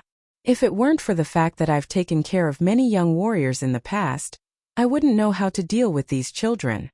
I think that taking care of warriors and taking care of children shouldn't be the same thing, Noah said somewhat helplessly. But you seem to be enjoying it.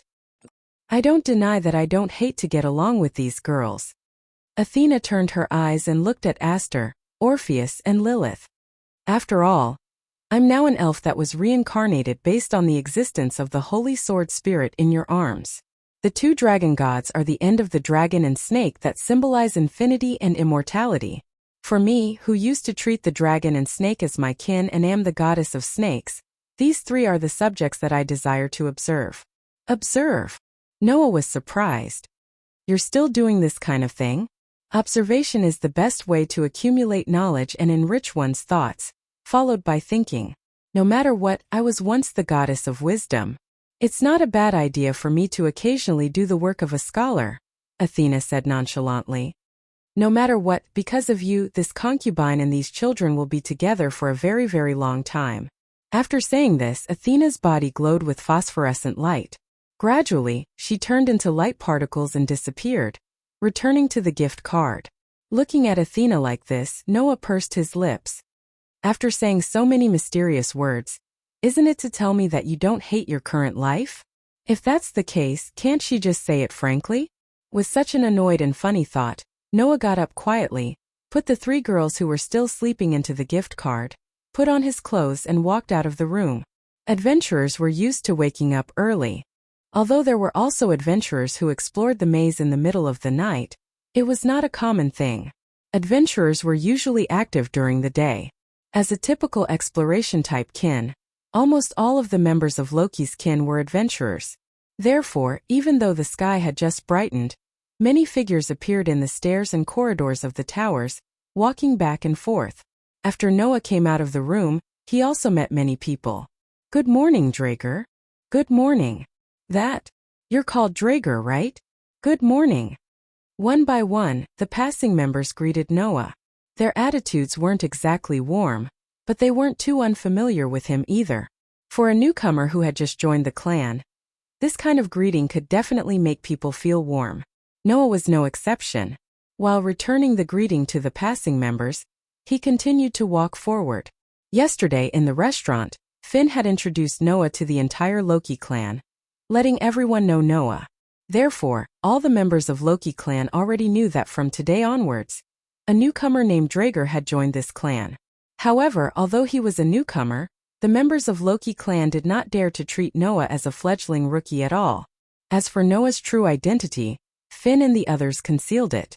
But for the fake identity of Drager, Finn gave all the members of Loki clan a sentence. Drager came here from outside Eulalie.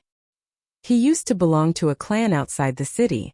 His level has reached LV4, which is only 1 or 2 levels lower than us level 1 adventurers. So you must not underestimate him. At this point, everyone knew that this newcomer's level was as high as LV4. In the Loki clan, except for the high-level level 1 adventurers, it was already the highest level. Therefore, no one would treat Noah as a real newcomer. If he had the ability, he would be respected by others no matter where he went. Especially in the clan, it was a perfect interpretation of this point. So, Noah walked out of the corridor under the greeting of his new companions in the clan, and came to the air corridor connected to another tower. At this time, Noah saw the scene in the courtyard of the base camp through the window of the air corridor. There, a beautiful girl with blonde hair and golden eyes was holding a thin sword in her hand. As if dancing, she was stepping on sharp and crisp steps, dancing with her swordsmanship to her heart's content. There was no doubt that the girl was practicing in the morning.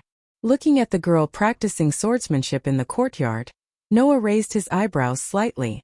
Chapter 2024. Clang! A clear and audible sound of the sword resounded over the courtyard. Ha! The golden-haired, golden-eyed girl let out a pleasant cry. The thin silver-like sword in her hand turned into an endless stream of sword shadows, like layers upon layers of waves. Wave after wave surged in all directions, piercing out streaks of silver trajectories. The sharp sword aura seemed to have been stimulated by that swing and stab. Like an invisible gale, it either streaked across the ground or swept through the surrounding flowers and plants, causing the greenery in all directions to ripple under the gale, causing the flowers and trees to sway back and forth, which was pleasing to the eye. That scene was simply like walking out from a dream. It was extremely beautiful. AIC was so single-minded in her sword dance. That was AIC's daily homework. Since joining the Rocky clan and becoming an adventurer, as long as she was in the base, AIC would finish this set of homework almost every morning. Even though AIC, as a person from the lower realm who had received God's grace, even if she didn't train so hard, she could still rely on killing monsters in the underground city to gain experience points and increase her ability points to become stronger. However, AIC wouldn't be satisfied with that level of progress. This girl had always been pursuing strength. So, in the underground city, the girl worked harder than anyone else trying to gain more experience points and grow. It was because of this that the girl got the nickname Warrior. And even if she was not in the underground city, the girl worked harder than anyone else to train herself. As an existence at the top of the adventurers, AIC, who had reached LV 6, understood better than anyone that even with the enhancement of ability value, if she wanted to be really strong, it was absolutely not enough. A really strong person, in addition to having strength, also needed skill. As Luo Hao said, only when the combination of strength and skill reached the peak of both, that was the real invincible. Therefore, when AIC was in the underground city, she would pursue the opportunity to improve her ability value to get strength. And when she was in the base, she would pursue the opportunity to improve her swordsmanship to get skill. It was because of the combination of the two that AIC became the strongest swordswoman in Eulalia. Her companions in the clan knew that at this time, AIC would be in the courtyard practicing in the morning.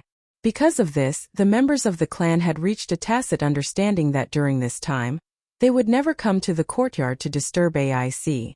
AIC practiced her swordsmanship wholeheartedly. Sometimes she made a lightning-like thrust. Sometimes she made a windmill slash. Sometimes she made a waterfall-like slash. Sometimes she made a light slash. Although each move was not complicated, it was quite gorgeous and straightforward, giving people a feeling that it existed only for battle. AIC's concentration had reached a shocking level. She didn't even notice that someone was approaching her.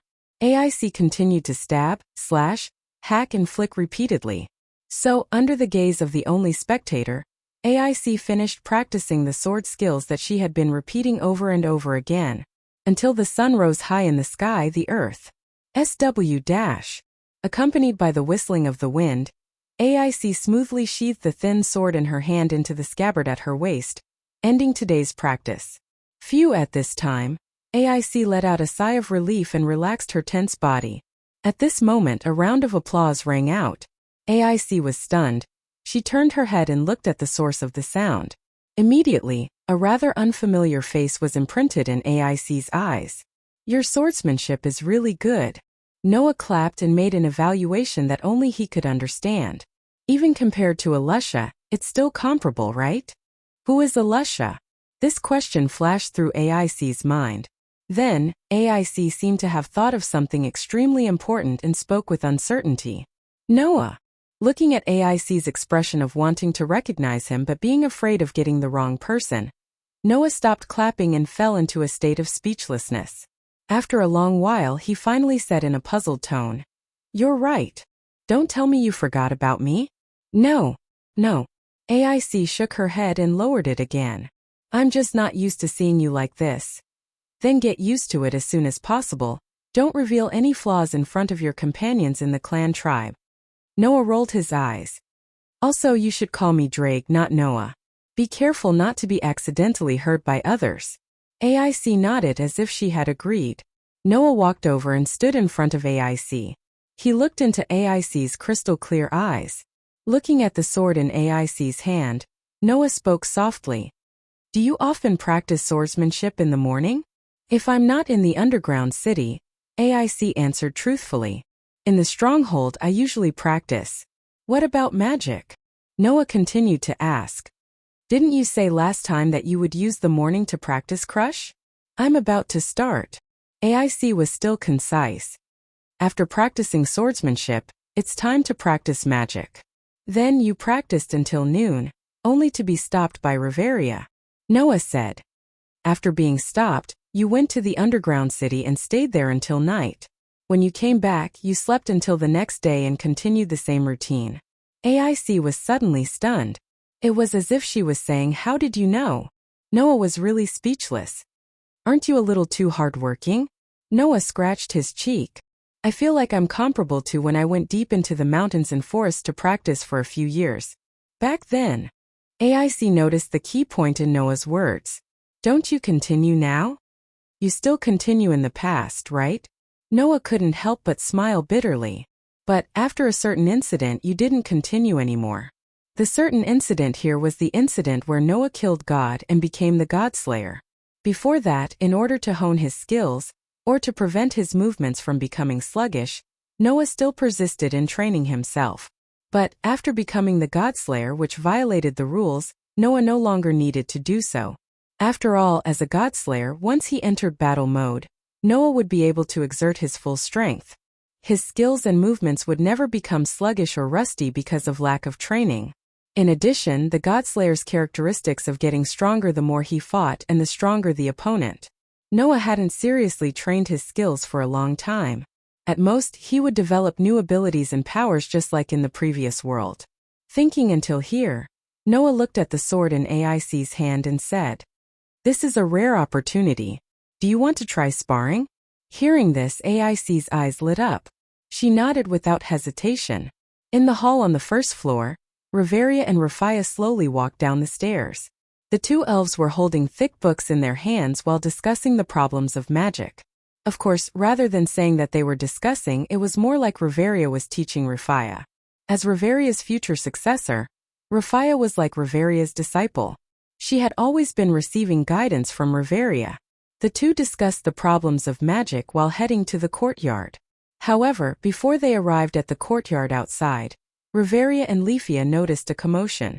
At the periphery of the courtyard, a group of people were gathered in a circle. They were pointing at the front and discussing animatedly. "Huh." Leafia blinked her eyes, somewhat at a loss. "What's the matter?" Riveria also frowned, stepped forward, and spoke directly.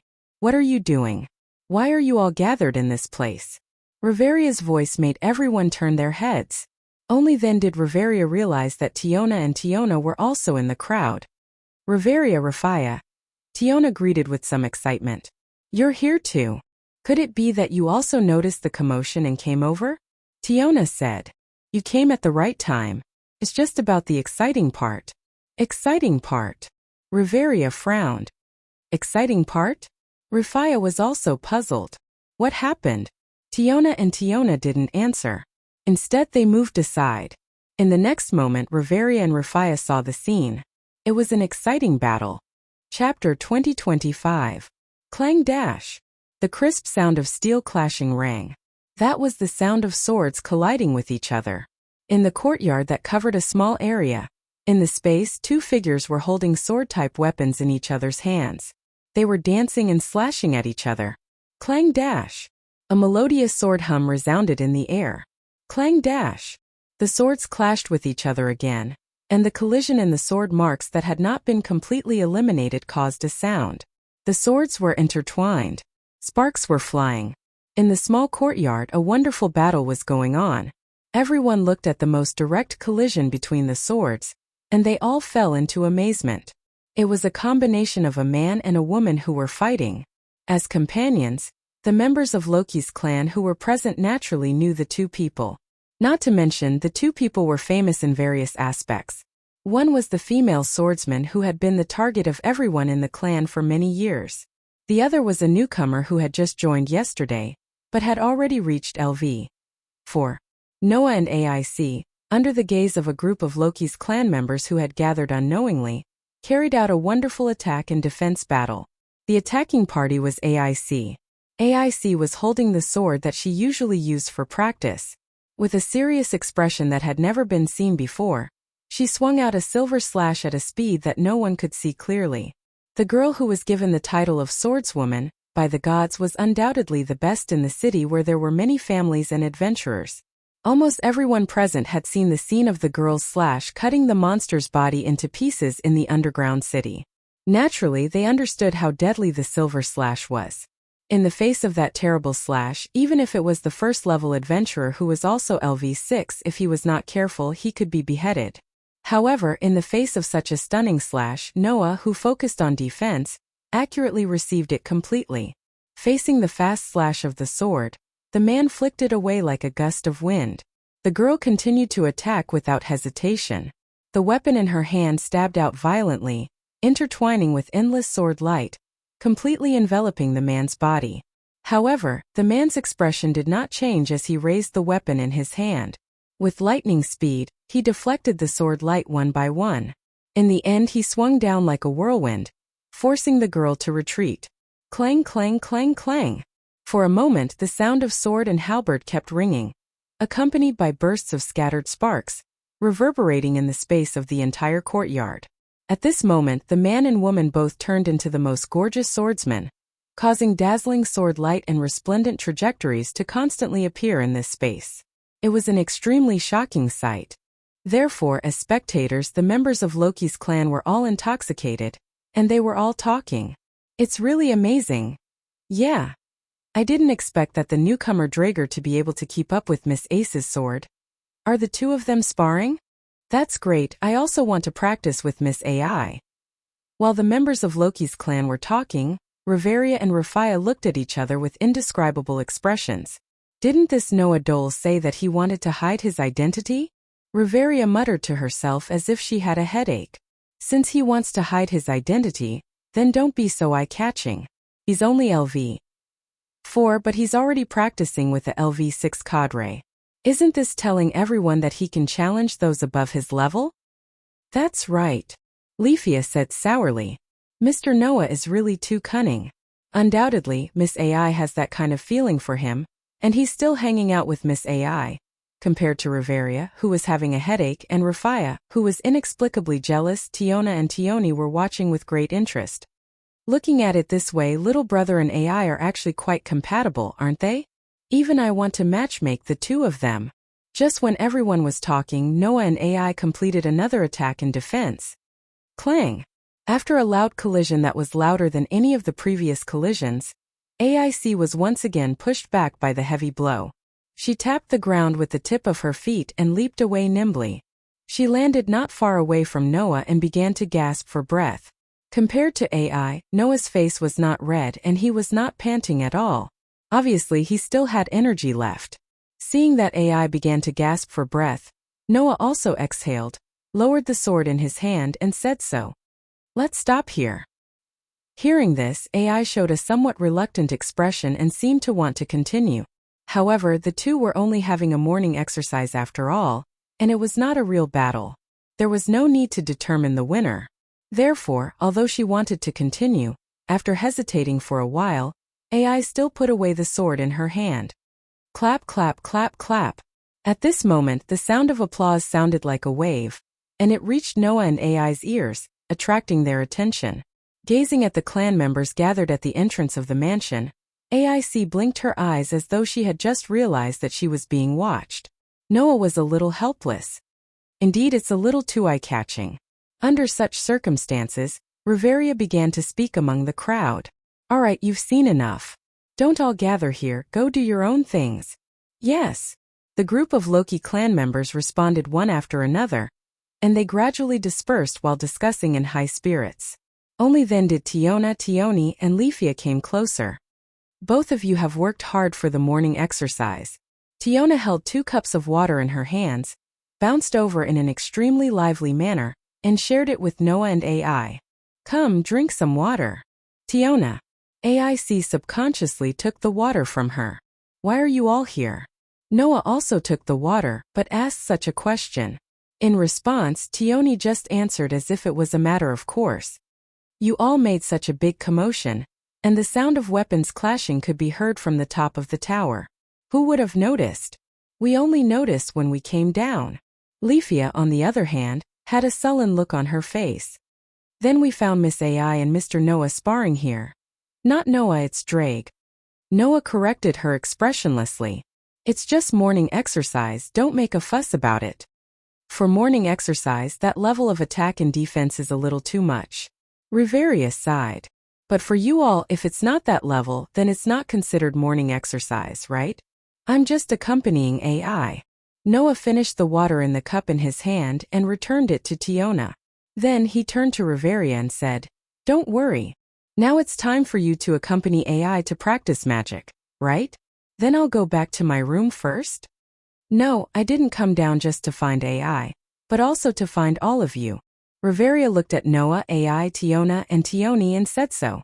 "Go to Finn's place." Finn. Everyone was slightly stunned. "The leader wants to discuss the next matters with us," Leafia explained. "It's about the upcoming expedition." The central tower of Loki's clan base was surrounded by a total of 7 towers. The lower half of the towers were connected together, and although the upper half was separated, there was a corridor in the air connecting them. Only the central tower was independent. As the main god, Loki's room was located on the top floor of the central tower. As for the rest of the clan, almost all of them were distributed among the 7 towers.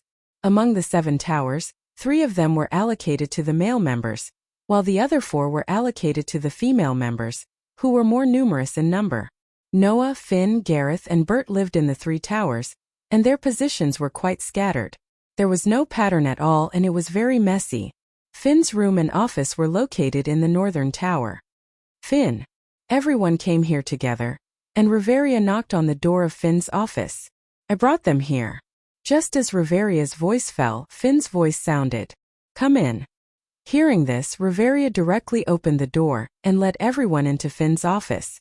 Chapter 2026. As soon as they entered the room, Noah and the others immediately saw Finn sitting behind a desk that did not match his size at all. In addition to Finn, Gareth was also present. In addition to Riveria, Ace, Tiona, and Tioni, all of the higher-ups of Loki's clan were gathered together except for Bert. "This time, it's not us who's ostracizing Bert." Gareth grinned. "Bert is preparing for the expedition. Later, we'll tell him what we've discussed." Everyone suddenly understood. Leafia closed the door, then shrunk into the corner and did not say a word. In such an occasion, Leafia, who was still a basic staff member, could not interrupt. "Sorry for calling all of you here so early." Finn smiled at everyone. "But there's not much time left before the expedition. Yesterday we wasted a whole day because of Noah and Loki's matter and basically threw all the work to Bert. Today we can't be lazy anymore." Ace, Tiona, and Tioni expressed their understanding on the spot. Only Noah looked at Finn and shrugged. "If that's the case, let me join in, okay? I'm not an officer of the clan, am I?" "Although you're not an officer of the clan, your ability is not below ours. You also have all kinds of magical means that are of extraordinary significance to our expedition this time." Riveria said so. "So, we want to ask you some questions about the expedition and see how much preparation you can do. For example, don't you have some kind of space that can store items before?" Gareth reminded. "How big is that space? Can you help us transport supplies?" For the clan who planned to go on an expedition to the unreached area of the underground city, this question was indeed of great importance. One must know that there was no convenient way to store items in this world. Basically, the transportation of supplies had to be done by hand. Otherwise, there would be no need for the existence of support porters. Loki's clan had a lot of business, so it was impossible for them to not prepare enough supplies. However, the problem of transportation and carrying needed to be considered. Food, water, clothing, weapons, props, and other supplies, no matter how well prepared they were, if there was no way to transport and carry them without affecting the battle, then it would be meaningless. Not to mention, the purpose of the dungeon expedition was to explore the dungeon and obtain higher level and quality magic stones, dropped items, herbs, and minerals as spoils of war. Those were things that needed to be sold on the ground. Otherwise, as a pure exploration class spawn, if they didn't earn a lot from this aspect, all of them would have to eat dirt. Previously, we encountered a bunch of monsters that could dissolve weapons in the area below the 50th floor. In the end, because our weapons were exhausted and we couldn't explore any further, we could only return with our tails between our legs. Tiona pouted. "This time, although we are preparing to go on an expedition with the blacksmiths of Hephaestus clan, the blacksmiths can only help us repair our weapons. We still need to prepare a lot of things, right?" In the past, there was also a lack of food. In the end, we had no choice but to give up on exploring the deeper regions. Tioni nodded. If you can really help us transport some of the supplies, we can extend the exploration time. It's really meaningful. Apart from that, Noah also has the means to strengthen the abilities of others, right? Finn looked straight at Noah. That method will also greatly increase our combat power.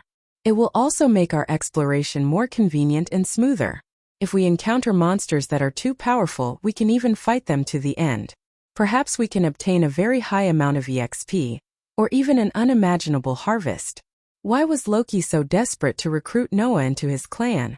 Apart from admiring Noah, it was also his foresight that allowed him to see the importance of Noah's activities to his clan. With Noah's various magical means, as long as he casually brought out one or two of those mentioned above, the rewards of an expedition would be unimaginable. In this way, before the leaders decided to go on an expedition, they naturally needed to understand the real situation of Noah's means so that they could be prepared. In this regard, Noah naturally understood. In that case, if you have any questions, feel free to ask. Everyone burst into laughter at once, because this was a good opportunity to understand the mysterious Noah. Even AIC and Leafia's gazes were fixed on Noah. Their eyes were filled with anticipation and excitement. Then the first question, Finn said. Like you said earlier, how many supplies can your storage space help us carry? It doesn't matter how much. Noah gave an answer that shocked everyone.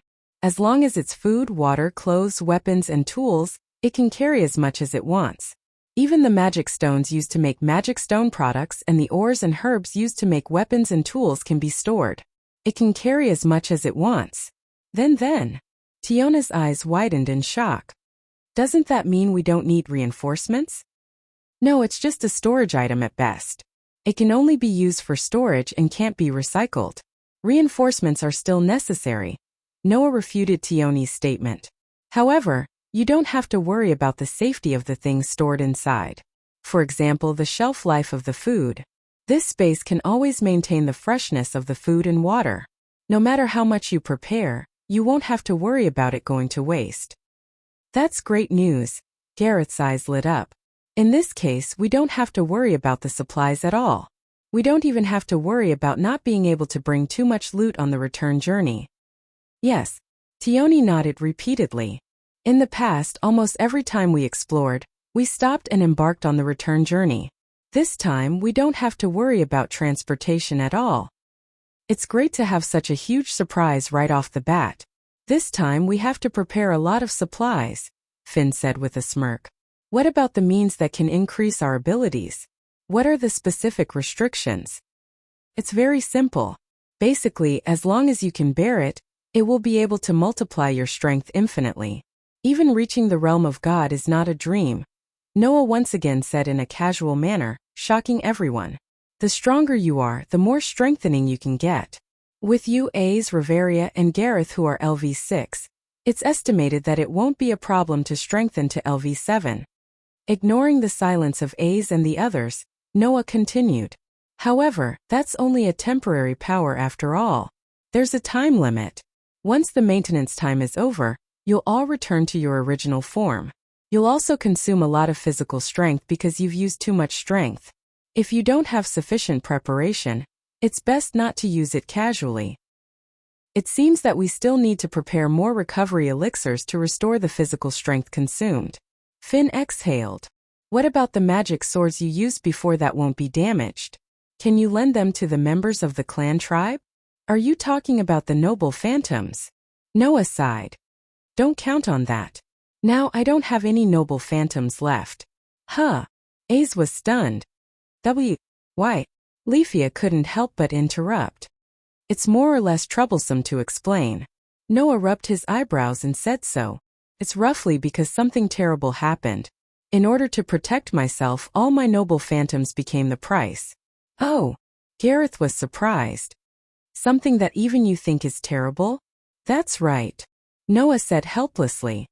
Something that even I think is terrible. That's to say, after the two good news, there's another bad news, right? Reveria nodded her chin. However, it's already very helpful to be able to solve the problem of materials and transportation. and also allow us to have the means to increase our overall strength at a critical moment.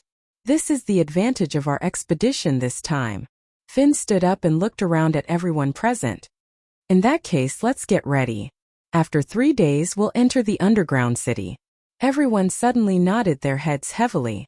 Even Noah began to look forward to it. The unreached area? What would it be like there? Chapter 2027. Clang!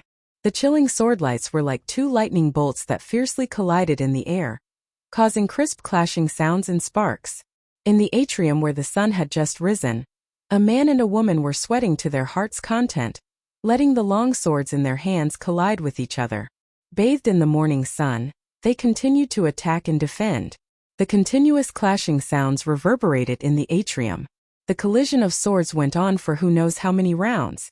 Noah and AIC continued to spar like they did on the first day, and the battle became more and more intense, causing several extremely thrilling situations that were enough to frighten any onlooker.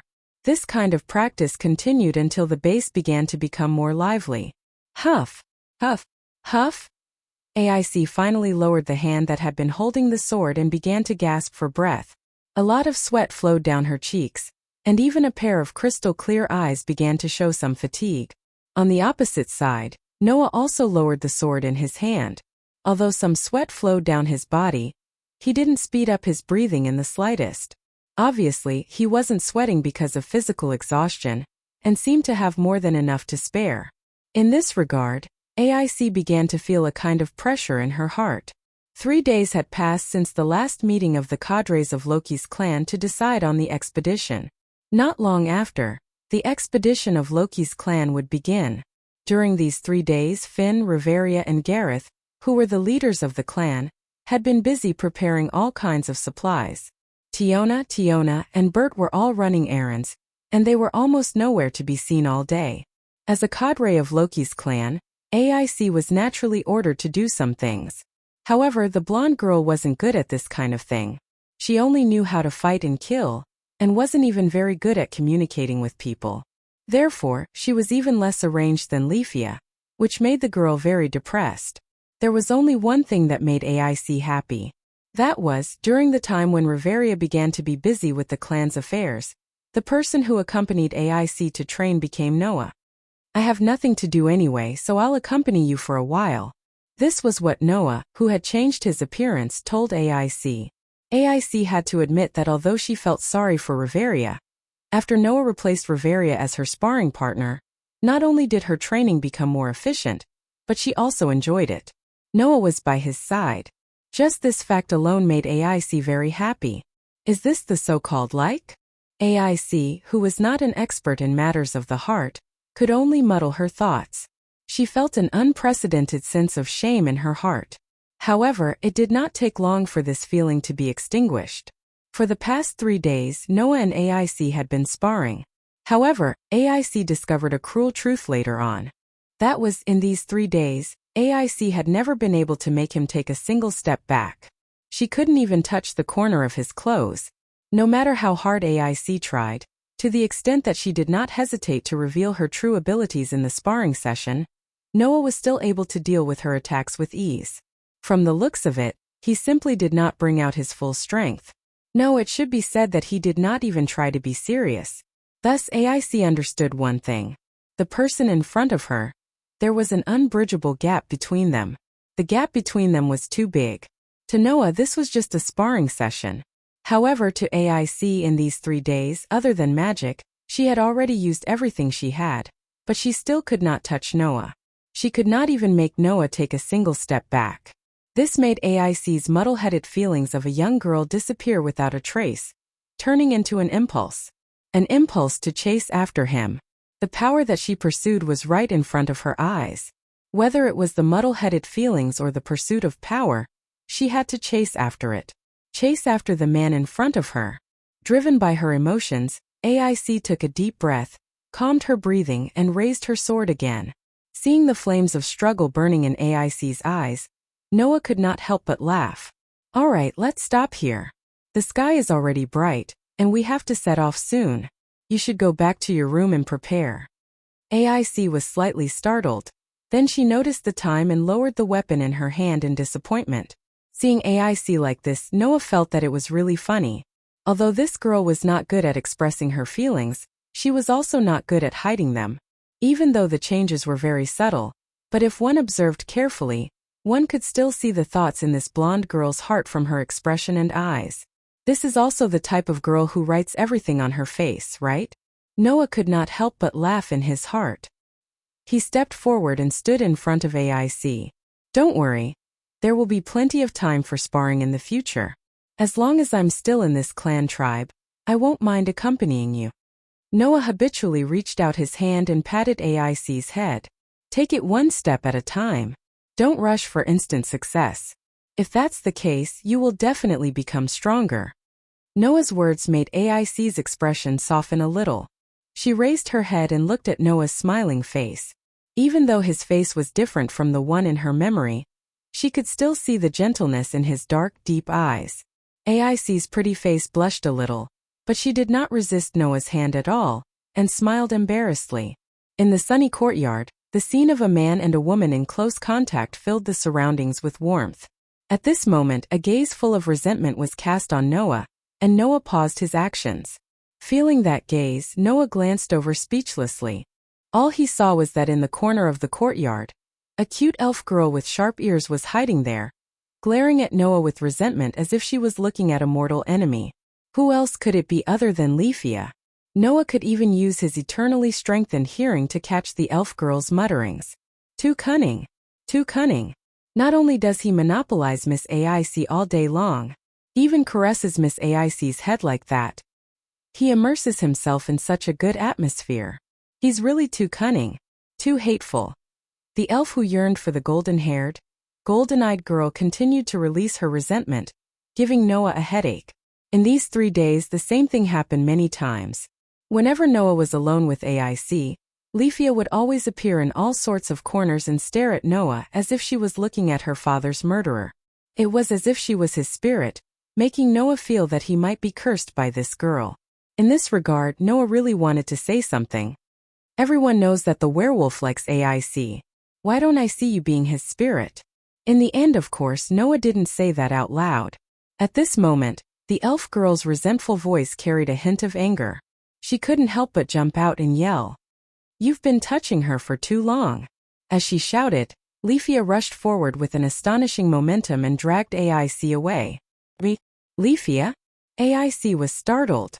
Miss AIC. Leafia faced AIC and revealed a smile as if she was deliberately ignoring Noah. Let's go prepare for the expedition. Leafia's smile was indeed very cute, proving that there was no such thing as an ugly elf. But for some reason, AIC felt that Leafia's smile was a little scary. In an instant, she was overwhelmed by Leafia's inexplicable aura and nodded weakly. Humph. Leafia snorted coldly at Noah and turned her head away, leaving the back of her head to Noah. She then held AIC's hand and walked towards the mansion. AIC seemed to want to say something to Noah, but she was forcefully dragged away by Leafia. She could only look at Noah like an abandoned animal. In the end, she was still brought into the mansion and disappeared from Noah's sight. Noah was really amused. This clan tribe is indeed far more interesting than I imagined. As Noah sighed, the bell for dinner rang. In an instant, the lively atmosphere in the mansion changed completely, because everyone knew. After dinner, it was time to start the expedition. Let's hope something interesting will happen. With this thought in mind, Noah also walked into the mansion. Chapter 2028. On the day when Loki's clan decided to go on an expedition to the underground city, the weather was very good. Warm sunlight poured down from the sky, illuminating the white-walled tower standing in the center of the city, the Tower of Babel. And in front of the Tower of Babel, a group of heavily armed people was gathered here. This group of people seemed to have occupied this territory, and a large area around it was empty. The adventurers who planned to go to the underground city were like a crowd of onlookers, surrounding the group and pointing at them. If you looked carefully, you would be able to see it. In front of the group, a flag with a clown pattern was fluttering in the wind. Only under a flag could people form a group. This sentence was heard countless times in the box, and now it was displayed in the most realistic way in another world, in the most realistic way in front of Noah. Noah gathered here with the rest of the members of Loki's clan. He blended in with the crowd, making full use of the advantage of his common face. In terms of appearance alone, he did not attract anyone's attention at all. Next to Noah, Leafia, who was carrying a huge cylindrical backpack, also stood there as a supporter. Woo! Leafia seemed to be still angry with Noah, and she looked dissatisfied. Why do I have to act with Mr. Noah? Because we are all basic members. Noah said teasingly. The expedition must be dominated by the first-level adventurers. LV. For S and LV, 3S like us can only be the support, and when the conditions allow we can only act as the rear guard. As Noah said, the first-level adventurers such as Ace, Tiona, Finn, Riveria, Gareth and Bert stood at the forefront of the team, majestically receiving the worship of the adventurers around them. In the eyes of others, these first-level adventurers were undoubtedly the protagonists of the expedition of Loki's clan. As for LV, for players like Noah and LV, 3 players like Leafia, in the eyes of others, they were really just insignificant members of the team. At this time they could not steal the limelight at all. After all, the deeper areas from the 37th floor onwards were not an area that LV3 and LV4 adventurers could enter. Therefore, during the expedition, the first-level adventurers were the real protagonists, and the support was the LV3 and LV4 members of the clan tribe. In other words, among the Loki clansmen who planned to go on an expedition to the dungeon, other than the first-level adventurers, the rest were all LV3 and LV4 supporters. Since that was the case, Noah and Leafia, who were also LV3 and LV4 respectively, naturally had nothing special about them and could only blend in with the crowd. In fact, even Noah had a huge backpack on his back. Therefore, Noah emphasized that he was only a supporting character. He was only here to gain experience, to be a bystander, and to pick up dropped items. Leafia was speechless all of a sudden. Undoubtedly, this big shot in front of her was the real trump card of the entire clan tribe. He actually carried a backpack like her and acted as a support. How could she endure it? When she thought that she could only be reduced to a support after reaching the deeper area, and this companion beside her could be used as a hidden trump card in the dungeon, Leafia's mood became extremely complicated. Rafia was looking forward to Ace's future. Of course, even if it was only a little, Leafia also hoped to catch up with Ace. However, the man beside her was the person whom she longed for. The person whom she longed for. After reaching the extremely dangerous deeper area, if Miss Ace encountered danger, this man in front of her would be able to save the person she looked forward to, right? What about her? Not only would she not be able to help at that time, but she might also drag the team down, right? In fact, the same thing had happened many times before, and AIC had saved Rafia countless times. It was because of this that Leafia looked forward to Ace, hoping to stand beside this swordsman and fight side by side with her. However, at the moment it was impossible to do that at all, right? Leafia's mood was really complicated at this thought. Under such circumstances, a voice suddenly sounded in her ears. Don't worry, as long as you have the heart to move forward bravely and never give up, you will definitely not be a burden. Leafia was slightly taken aback. She lifted her head and looked at Noah instinctively. Looking at Leafia, who was staring at him in a daze, Noah suddenly smiled. He extended his hand and rubbed Leafia's head. You are the successor of Riveria. Have some confidence in yourself. Upon hearing that, Leafia opened her mouth slightly and blushed. She jumped away and dodged Noah's hand that seemed to have magical powers. She stuttered. My name is Noah's name. You used this method to deceive Miss Ace, right? I won't fall for it. Huh. Noah stared blankly on the spot. It was not just Noah. Even his companions turned their gazes and looked at Noah and Leafia. Their expressions were strange, and they even began to whisper to each other. Is Drake really having designs on Miss Ace? After all, he's been Miss Ace's sparring partner for the past few days. How enviable. No, infuriating. That's right. In an instant, Noah went from being an unremarkable spectator to being the center of attention. Regardless of whether it was the male or female members, they all looked at Noah with hatred for a common enemy, making Noah's stomach hurt. At this moment, a loud and clear voice sounded. Everyone, pay attention. The noise in the team suddenly stopped. Everyone shut their mouths and looked forward. Under the banner of Loki's clan, the 3 leaders, Finn, Riveria and Gareth, were lined up in a row, facing everyone. That serious expression made everyone feel like soldiers, and they could not help but straighten their bodies. From now on, we, Loki's clan, will embark on an expedition. Finn stood between Reveria and Gareth, and began to speak as the leader of the clan. This is not our first expedition, and I believe it won't be the last. So, like before, due to the problem of numbers, the team will first be divided into 2 groups. The first group will be led by Reveria, and will set off immediately. The second group will be led by Gareth and me. We'll set off in about 3 hours and head to the 18th floor of the safety floor to rendezvous. The area of the dungeon grew larger the lower one went, and the upper floors were rather crowded.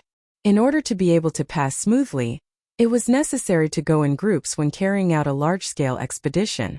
Considering that there is a floor master before the 18th floor, all the first-level adventurers will join the first group and be responsible for defeating the floor master first. After the rendezvous, we'll head to the 50th floor in one go. Finn's gaze swept across everyone present, and his voice became louder. We only have one goal, and that is the unreached floor, the 59th floor. The bold words from the leader of the clan ignited everyone's hearts slightly. The surrounding adventurers were also shocked, and their hearts were filled with longing. After all, that was a floor that no clan had reached yet. If Loki's clan could really complete the crusade on the 59th floor, the significance would definitely not be ordinary. That's right. This expedition is of great significance. Finn's tone became heavy. However, only by coming back alive can you enjoy that glory.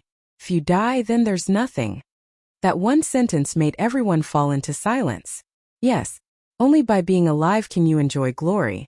If you died, even if you became a hero in others' words, you would only be praised by others, and you would not be able to hear it yourself. Live on, my compatriots. Reveria's voice began to ring. Only by living on you are the best. Gareth's heavy voice rang out as well.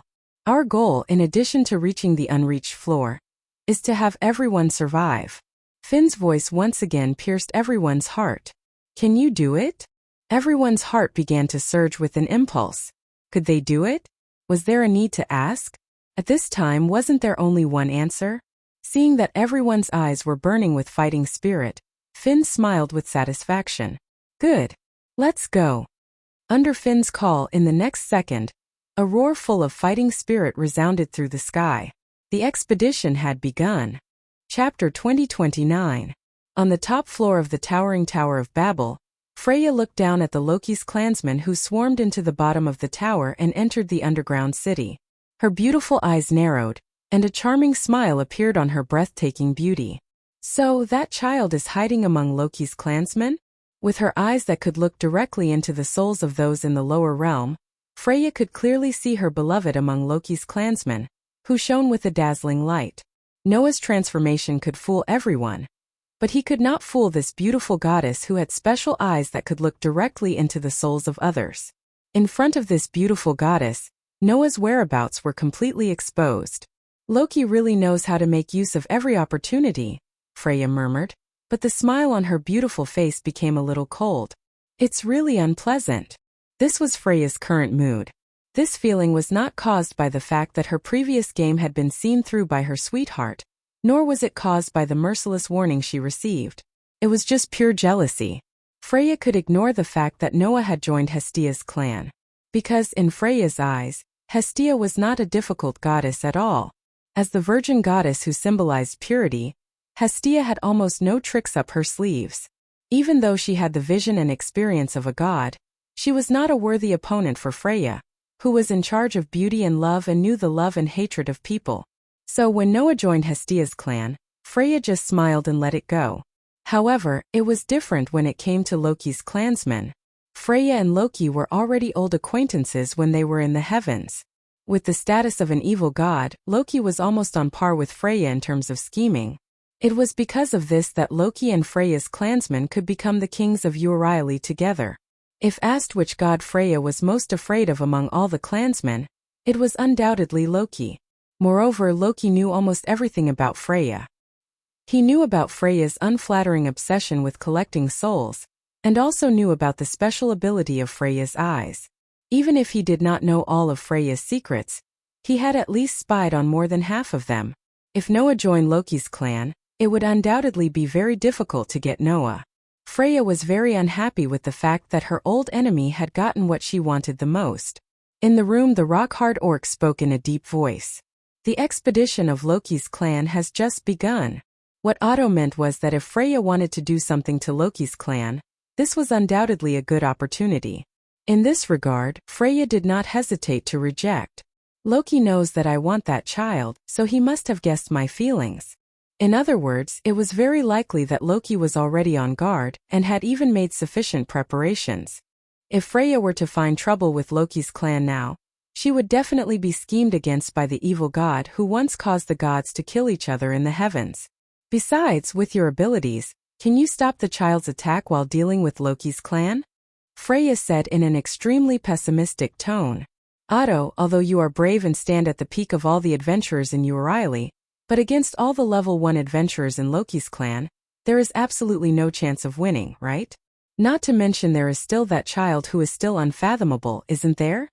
Otto was silent. Silence was equivalent to consent.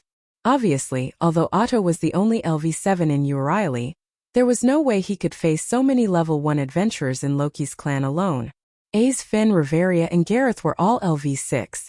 Tiona, Tioni, and Bert were all LV5. In the face of 7 level 1 adventurers, more than half of which were LV6. Even Otto had no chance of winning, unless Freya's entire clan attacked. After all, in Freya's clan, in addition to Otto who was LV7, there were 3 LV6, and 4 LV5. That was enough to fight against Loki's clan. Unfortunately, there was also the unfathomable Noah in Loki's clan. That child is enough to break all the balance and redeem all the disadvantages. Freya swayed the red wine in the glass in her hand. Her seductive lips slightly parted as she said so.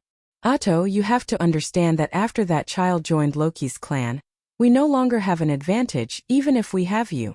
Oda was silent once more.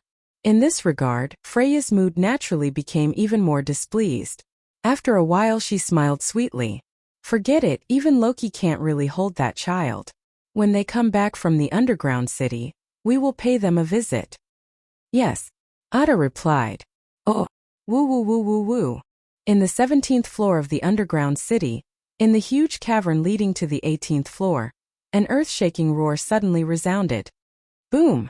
Accompanied by a heavy tremor, a tower-like foot fiercely stomped on the ground, causing the ground to shake and the entire cavern to tremble, scattering dust everywhere. A huge humanoid monster nearly 10 meters tall. The floor master named Goliath stomped on the ground, raised his fist, and punched at the troops in front of him, causing a gust of wind to blow. It was a terrifying blow that was enough to seriously injure a LV5 level 1 adventurer, although classified as LV. For, in terms of pure arm strength, Goliath was undoubtedly stronger than a LV5 level 1 adventurer who was good at developing strength. Therefore, even LV5 adventurers, or even LV6 adventurers, generally would not foolishly resist Goliath's direct attack. The adventurers of Loki's clan were naturally the same. Dodge. Following Riveria's order, the adventurers of Loki's clan all retreated in front of Goliath. Boom! The earth-shattering roar turned into a sound wave, violently blowing in all directions. Goliath's direct attack shattered the ground, and rocks and debris were like huge bullets from the sky, violently flying in all directions, disrupting the formation of the retreating members of Loki's clan. In this regard, Riveria calmly ordered, "Attack!" With Riveria's order, the dwarves raised their battle axes, the Amazons raised their long swords, the orcs raised their bows, and the elves raised their magic wands, launching a fierce attack on the huge floor master. For a moment, the light of swords, the shadow of swords, the rain of arrows, and even the thunder began to appear, shrouding the huge humanoid monster, cutting its muscles and bones, piercing its skin, and even burning its dark body. The scene could be described as earth-shattering. Goliath let out a roar of pain. Seeing the basic members of Loki's clan surrounding the huge humanoid monster, carrying out an extremely effective fierce attack, the level 1 adventurers who were on standby at the rear began to chat with a relaxed expression. "It's going very well," Tiona said with some boredom. "In this way we can't make a move. Goliath is not an opponent we need to face in the first place." Tiona reminded. In the past, when we were on expeditions, Goliath was also dealt with by those low-level members of the clan. Don't complain. For level 1 adventurers, Goliath was not a difficult opponent, and even if they defeated it, it would not give any experience points worth mentioning. Therefore, generally, during expeditions, monsters like Goliath's level were dealt with by those LV3 and LV. For members to accumulate experience points and improve their strength. For level 1 adventurers, the experience points were not a big deal, but for LV3 and LV. For adventurers, it was much more valuable. At this time, kill stealing was absolutely immoral. Finn arranged for the level 1 adventurers to be in the vanguard, mainly to deal with unexpected situations. Once there was danger, they could not care so much, and the level 1 adventurers on standby would all rush over. Because of this, while Tiona were chatting, Riveria had been giving orders, and Ace was also paying attention to the situation in front of them, ready to rescue at any time. Only Bert, with a look of displeasure, shouted at the person next to him. "What are you standing there for? You go too." The person who was shouted at by Bert was Noah. Chapter 20:30. In fact, Bert had been unhappy with Noah for a long time. The reason was simple. At the beginning of the expedition, the areas before the deeper layers were for LV3 and LV, for adventurers to accumulate experience points. When exploring the unreached areas, only level 1 adventurers above LV5 could be of use. The rest of the adventurers joined as rearguards and support.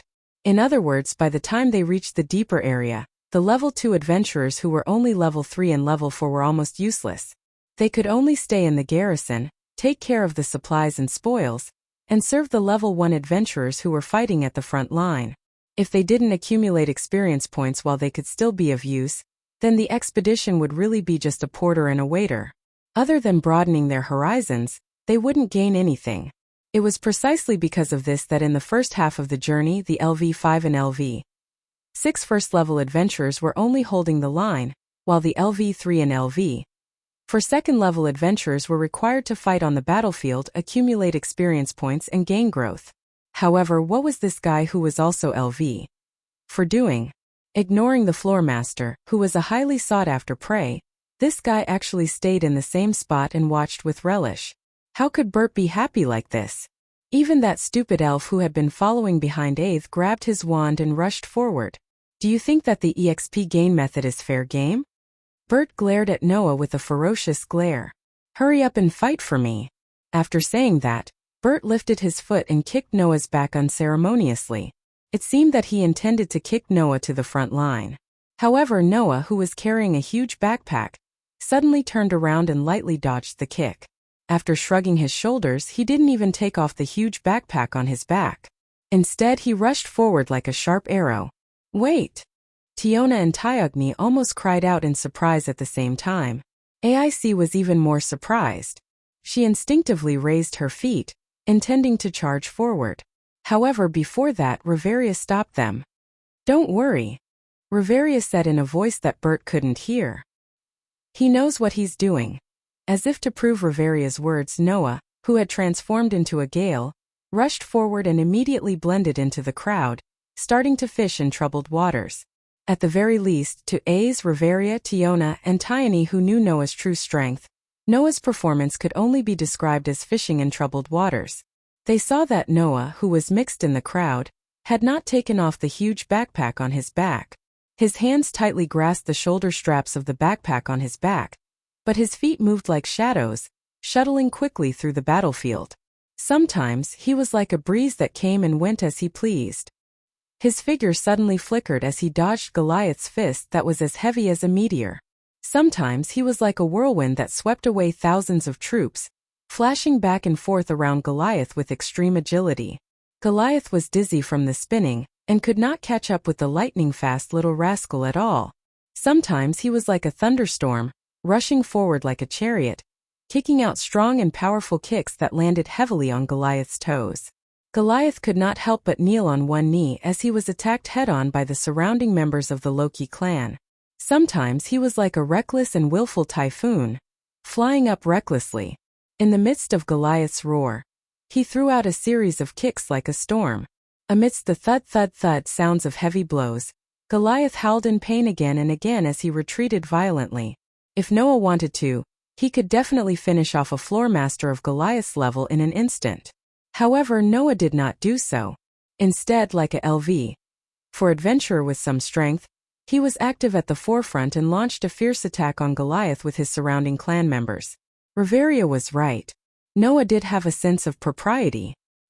His performance was not too shocking, but he was unusually active, which made his companions in the clan feel refreshed and began to attack heavily. The following battle situation was completely one-sided. Although Noah's addition did not show any abnormalities beyond his level, he had fully displayed the strength of a LV4 level.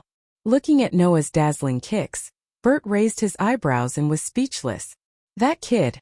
Recently, the news that Noah had become AIC's sparring partner had spread throughout the entire Loki clan. So, Bert had always thought that Noah should have decent sword skills. Who would have thought that this guy would actually use kicking skills? That was the werewolf Bert's proud skill. How is it, Bert? Tiona deliberately asked as if she was looking for trouble. How's little Drake's kicking skills compared to yours? What do you mean? Bert said in disdain. You're not going to say that the little guy's kicking skills are better than mine, are you?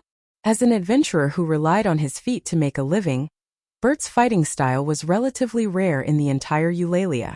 Although Bert was only LV5 in terms of kicking skills, no one in the entire Eulalia could beat him. The kicking skills that Noah was using now seemed very dazzling, but in Bert's eyes, it was just an amateur. You don't use a good sword, but you use a kicking skill that you're not good at. You're really a little guy who likes to play to the gallery. Bert's words were still rude and merciless. That kind of guy. I really don't understand the point of you guys hanging around to have fun. You really don't have anything nice to say about a werewolf who likes to offend people. Tiona stuck her tongue out at Bert. I think you're just jealous that he can have fun with AIC every morning, right? Who's jealous of that little guy? Bert's voice became louder. Stop spreading rumors, you bastard Amazon. You're scolding me too. Tiona raised her eyebrows and began to expose. Don't think that I don't know, Bert.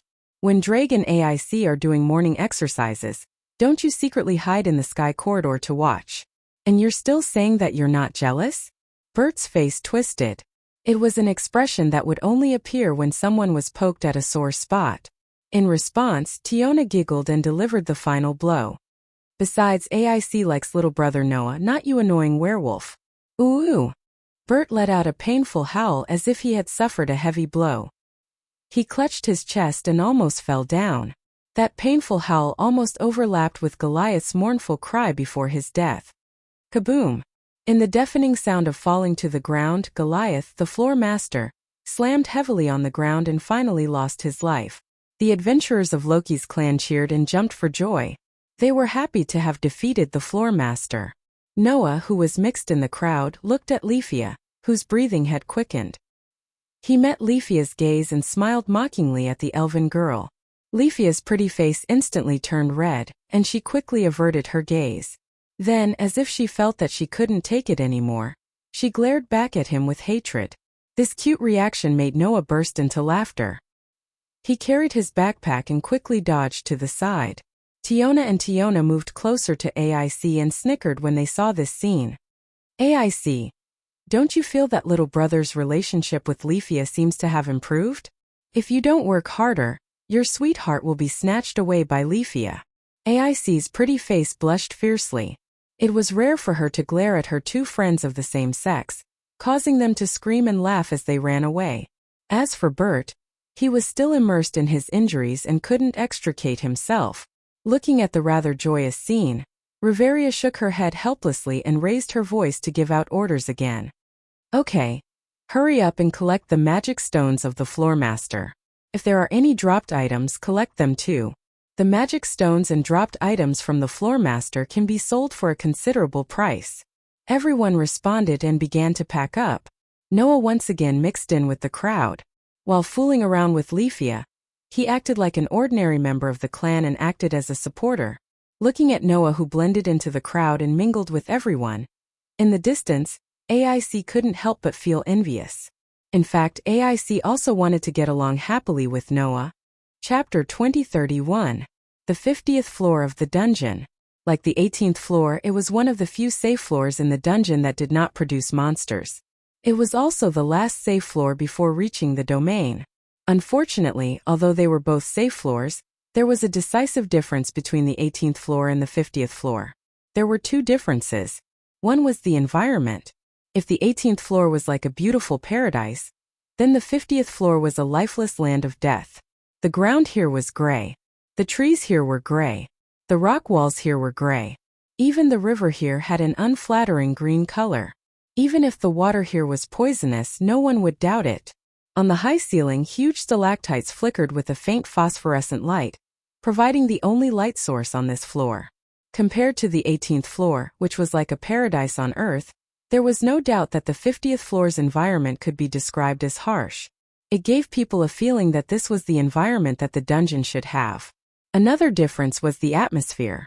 As the first safe floor of the dungeon, the 18th floor belonged to the middle area. Usually, there would be many adventurers who would use it as a temporary base. There was a lively atmosphere. But the 50th floor was different. As the front line of the dungeon, there were only a few adventurers who could come here. Generally speaking, if it wasn't a large group of famous clan members in Orally, they wouldn't be able to come to this floor. Therefore, although the 50th floor didn't have a town like the 18th floor, which planned to extort adventurers all day long, it could almost be said that no one would enter this place often. With these two decisive factors, the 50th floor was almost dead silent. There was no sign of life. And under such circumstances at this moment, the Rosai clan members were camping in a corner. It was a huge rock that extended from the rock wall. It was easy to defend and difficult to attack. It could see the strange gray forest in the 50th floor at a glance. The Loki clan members who had just arrived on this floor were in a lively atmosphere that did not fit in with the surroundings. They set up tents, lit bonfires, and even hung magic stone lamps in front of the tents to illuminate the space that lacked light. The noise was constantly ringing. The clamor continued to reverberate. The members of Loki's clan walked back and forth, bustling in and out and even shouting loudly. Could be said to be lively. Amidst the ruckus, a group of guild members continued to move in and out of a tent that was set up right in the middle of the campsite. It was clearly much bigger than the other tents. Seeing the members coming in and out, many of the members who were setting up camp had strange and bewildered expressions on their faces. This was because every time the members who entered and left the tent, they would enter empty-handed. When they came out, they would push large metal chests and take out various kinds of supplies and distribute them to everyone present. Among those resources there was food, water, clothing, weapons, as well as various items. If all these materials were added together, even if they were stored in metal boxes, it would be enough to burst the tent. However, in the tent, the members were still busy going in and out. Every time they would go in empty-handed, but when they came out, they would have a batch of supplies in their hands. It was as if they had walked into another world, making them feel very strange. What kind of trick is Captain and the others playing? They can actually make so many supplies come out of that tent. No wonder no one brought any supplies when they set off. Their backpacks were either filled with camping equipment or empty. If this continues, then we don't have to worry about running out of food like before, and have to kneel on the way back. How did Captain and the others do it? The members of the entire campsite began to discuss. It seemed to be much livelier than during the previous expedition. Among them, a young cat girl curiously asked Leafia, who was also busy next to her.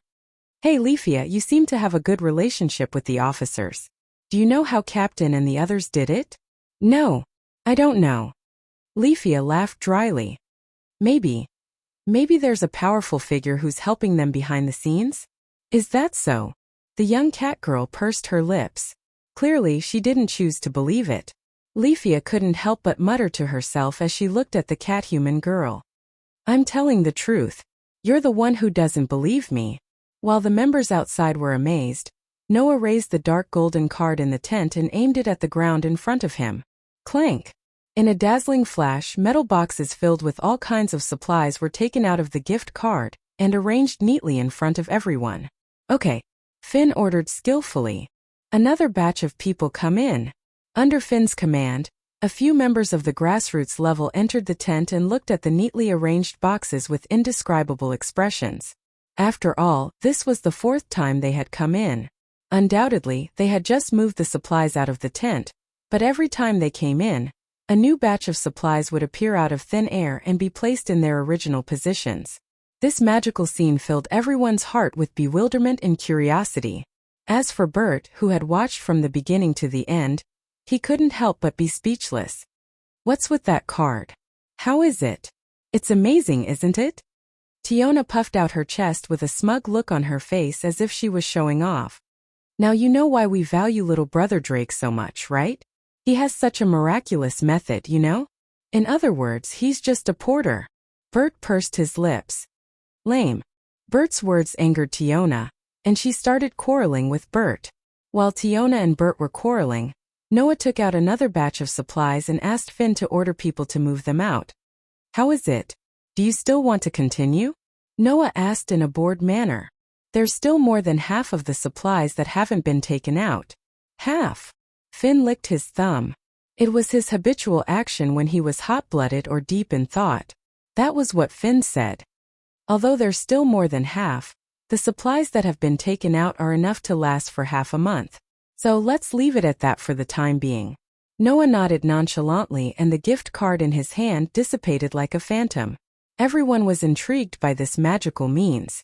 However, before they could ask any questions, Finn began to give out orders. Alright, the camp should be more or less set up. Let's gather outside and prepare for the pre-strategy meeting. Everyone's attention was instantly diverted as they nodded one after another. Since the 50th floor didn't have the same crystal light source as the 18th floor, there was no distinction between day and night. The people of Loki's clan could only rely on a pocket watch to check the time. After dinner, they gathered in front of the campfire and began the pre-strategy meeting. So, around the campfire, the first-level adventurers sat down around the fire, and the rest of the people gathered around the cadre sitting in front of the campfire and listened carefully. Immediately, Finn began to speak. As before, starting from the 51st floor, the first-level adventurers will form an elite team with several supporters to explore, and the rest will stay in the camp. There was no surprise in everyone's expression. Starting from the 51st floor, even the supporters must have a certain ability, otherwise it would be suicide. This was originally the exploration area of the first-level adventurers. If a large number of LV3 and LV4 second-level adventurers flooded into the lower floors, it would not only affect the speed of the march, but it would even increase the probability of accidents. At that time, they would have to trouble the first-level adventurers to protect them. The loss outweighed the gain. Therefore, in every expedition, the majority of Loki's clan would stay in the camp on the 50th floor, and the rest of the elite would form a team to go to the unreached area. This time we have fewer scruples than before. We don't have to worry about materials and supplies, so we will use the most elite team to attack, Finn said. Those who are named by me, all sit in front of me. Chapter 2032. Finn's words caused the expressions of all the members to tighten slightly. This time the announcement was not a joke. Not to mention the clearers, even the clearers who stayed behind could be in danger. In the last expedition, the monsters on the 51st floor attacked the 50th floor, and the camp was almost destroyed. If it wasn't for the fact that Riveria, a LV6 who was left in the camp to command, and AIC's group had returned in time to repel the monsters, the destruction of supplies was a small matter, but a large number of sacrifices would be a big deal. This time, Finn was going to send out all the elites, which meant that there would be no level 1 adventurers left in the camp. Once a large number of monsters rushed to the safety floor and attacked the camp, the probability of total annihilation was almost half. Therefore, no one would underestimate this deployment. If even the clearers who stayed behind were in danger, then the troops who went to the unreached area would be in even more danger. In the face of this deployment that was directly related to life and death, everyone could not help but be on tenterhooks. Even the level 1 adventurers were afraid. Even so, Finn still started to mix the ingredients with a calm expression. The members who will join the clearers are me, Riveria, Gareth, AIC, Tiona, Tioni, and Bert. All the level 1 adventurers will join the team. This arrangement was not unexpected. Therefore, in front of the campfire the level 1 adventurers were all sitting, and they were not moved. Then Finn spoke like this. As for the support, I thought about it, and finally decided to only let 2 people join the team. 2 people. Everyone was stunned. 2 people. Bert frowned and said so. I don't have any opinion anyway, the fewer people the better. That way they won't drag me down. But considering the weapons and items we need to carry, as well as the magic stones and spoils of war, 2 people is not enough, right? Don't worry, I have also thought about this. Finn made a calm gesture and said so. As for the issue of carrying items, as long as Drake is here, no matter how many people we lack, we can make up for it. Hearing this, everyone's eyes were focused on Noah, who was mixed in the crowd. Noah raised his eyebrows and smiled. In other words, one of the 2 supporters is me? Of course, Finn replied with a smile. Or rather, with your support we have a better chance of survival. Finn's overly high evaluation surprised everyone, including Bert. Only Ace, Tiona, Tyagni, Riveria, and Gareth nodded in agreement, causing the members of Loki's clan to look at each other. Sure enough, there was something special about this new LV. 4. Otherwise, the cadres wouldn't have paid so much attention to her. Finn added when everyone was thinking about it. Of course, considering that the reinforcements will also have to act as the rearguard and provide fire support, the other reinforcements will be Leafia. Leafia was shocked. Me? No need to doubt it. Gareth laughed. You are the successor of Riveria and the deputy leader of the clan in the future. Who else can it be if not you? But I'm only LV3. Leafia was nervous. Compared to me, there are so many LV for companions here. You should choose them, right? Is there a difference? Tiona directly threw out such a sentence. On the floors below the 51st floor, as long as it's not a LV5 first-level adventurer, whether it's LV3 or LV4, there's no difference, right? Leafia was suddenly speechless. Yes, for the areas below the 51st floor, whether it's LV3 or LV4, there's no difference, because it's not a place where second-level adventurers should go. So, we only consider firepower, not level. Riveria looked at Leafia. And just in terms of firepower, you, who has mastered more magic and is a magic specialized type, are undoubtedly the best candidate. 1,000 elves. That was the title Leafia got. As the name implied, it meant that Leafia could use more than 1,000 kinds of magic. However, to be more precise, it should be said that one of Leafia's magic gave her this possibility. The name of the magic was the Circle of Elves. It was a summoning magic. It didn't summon monsters or monsters but magic itself. As long as it was a magic belonging to the elves, Leafia could use it at the cost of consuming the corresponding spiritual power of the magic. In other words, as long as Leafia paid the spiritual power needed to use the Circle of Elves, plus the spiritual power needed to be consumed to summon the magic, she could use any magic used by the elves. Of course, the condition was that she must completely master the magic effect needed to summon, and the incantation needed to be chanted. Otherwise, she would not be able to succeed. In view of this, in theory, as long as she mastered enough magic effects and incantations, then Leafia could use all the magic used by the elves. In view of this possibility, the gods gave her the title of 1,000 elves. It was because Leafia had such a possibility that this elven girl could become the successor of Eulalia's most powerful sorcerer, Riveria. As for the so-called magic specialization, it referred to the magic item and Leafia's ability value. Your magic was trained to the max level, which is to say, reached the S stage before it was upgraded, right? Finn said so. You have trained your magic to the max level and have skills to assist you.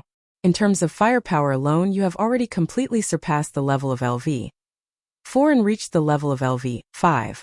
Once you successfully use magic, we have to retreat. As a rearguard, we have to pay attention to your firepower. In addition, you can use more types of magic to deal with various situations. I think that you can play a role beyond LV4. So Leafia, you will join our team as the second support. Riveria said with one eye closed. If you don't want to come, then we won't force you. Hearing this sentence, Leafia couldn't help but look at AIC's direction. AIC met Leafia's gaze, her crystal clear eyes sparkling like the stars in the night sky. Looking at the person she looked forward to, Leafia's heart gradually became firm. I understand. Leafia nodded stiffly.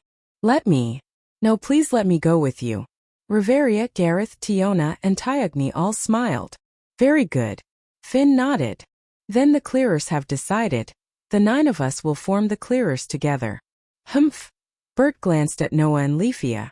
Don't drag me down, little guys. Noah curled his lips and smiled, while Leafia's pretty face sank. She seemed to be really nervous. However, under AIC's gaze, Noah and Leafia both sat down on AIC's left and right sides. As for the rest of you, stay in the camp and help us prepare supplies. Finn looked at the members who were standing. You must be careful, just like the previous time, when a large number of monsters appear. Your mission is to defend, and the key is to make use of this terrain that is easy to defend and difficult to attack. There is a batch of magic swords among the distributed supplies. If there is no other choice, use the magic swords to repel the monsters. Understood? Yes. All the members of the group answered. That's the basic allocation. As for the specific allocation of posts, it's up to you to decide. Finn said and stood up. The meeting ends here. Tonight, except for the night watch, the rest of you are to have a good rest, especially the clearers. If you are listless tomorrow and accidentally lose your life in the dungeon, then don't expect me to offer flowers at your graves. After that, Finn signaled Riveria and Gareth with his eyes, and they walked to the big tent in the middle of the room. The members looked at each other, not knowing what to say, and fell into an indescribable silence. Only the clearers who were sitting in front of the campfire were calm. No, there was an exception. Leafia gritted her teeth tightly, and her small hands were trembling slightly, which made AIC a little worried. Looking at Leafia like this, Noah fell into deep thought. Chapter 2033. In the campsite on the 50th floor of the underground city, the noise gradually began to subside. The night patrol personnel were armed and stationed in every corner of the campsite. The personnel who didn't need to watch the night all laid down in their respective tents and prepared to rest. The bonfire burned slowly, bringing some warmth and illuminating the entire campsite. Under such circumstances, Noah slowly walked out of the tent and came to the edge of the huge rock where Loki's family camped. He stood on the steep cliff and looked into the distance. What entered Noah's eyes was a gray land and forest. However, Noah directly jumped over the monotonous land and forest and looked at the end of the 50th floor. There on the thick rock wall, a seemingly bottomless hole appeared in the air, as if it led to hell. It was so dark that it seemed to be able to suck people in, causing fear in people. However, the place that looked like the entrance to hell was the destination of Noah's group tomorrow. The entrance to the 51st floor? It wasn't that Noah hadn't been to the 51st floor before. In the beginning, in order to train his newly acquired ability, Noah went deep into the deeper area more than once and went on a solo expedition to the 51st floor. Noah didn't have a deep impression of that place. He had never seen a new type of monster that could dissolve weapons as mentioned by AIC and the others, nor had he encountered any special danger. Therefore, the 51st floor only gave Noah the impression that it was too big and messy. Because, starting from the 51st floor to the 57th floor, the terrain began to become more complicated. It was a real labyrinth. Even with a map, if one wasn't careful, it was still possible to get lost and not find the way back up. For this kind of real labyrinth terrain, Noah had suffered before. In the end, he relied on the many magical items in the treasury to return to the 50th floor and return to the surface. In other words, the deepest area Noah had been to was the 51st floor. And the unreached area is the 59th floor, Noah muttered to himself. It seems that we can go deeper this time. The reason why Noah returned to this world and all the worlds he had been to before was to follow Gaia and Alea's instructions, and not leave behind any regrets. He wanted to return to this world and see the people who were tied to him. Now, the arrangements for Hastia's family had been completed. Even without Noah, with the help of Chunji's magic and the protection of Loki's clan, Hastia's clan wouldn't have any problems. In that case, Noah thought about what he had not done in this world. The answer he got was that he was curious about the area below the dungeon. It's not a bad idea to learn a little before we leave, and we can also repay Loki's conditions.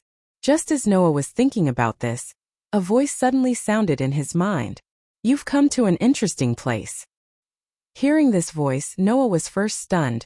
Then his heart moved and he blurted out, Drager? The person who spoke was Delegu. Are you finally willing to speak? Noah said angrily. I thought you would become a taciturn gourd from now on. Since Noah left the world of Demon High School and returned to Between Worlds, Delegu was in a complete mess. Unlike Aster and Athena, who had peeked into Noah's memories and inner thoughts, knew all of Noah's secrets, and had a full understanding of Noah, Delegu didn't know about Noah's true identity and the real background of the various worlds. So when Noah brought Delegu into Between Worlds, Delegu was in a complete mess. After Noah explained it, he couldn't speak anymore. Noah thought that Delegu was digesting too much information, so he didn't disturb him.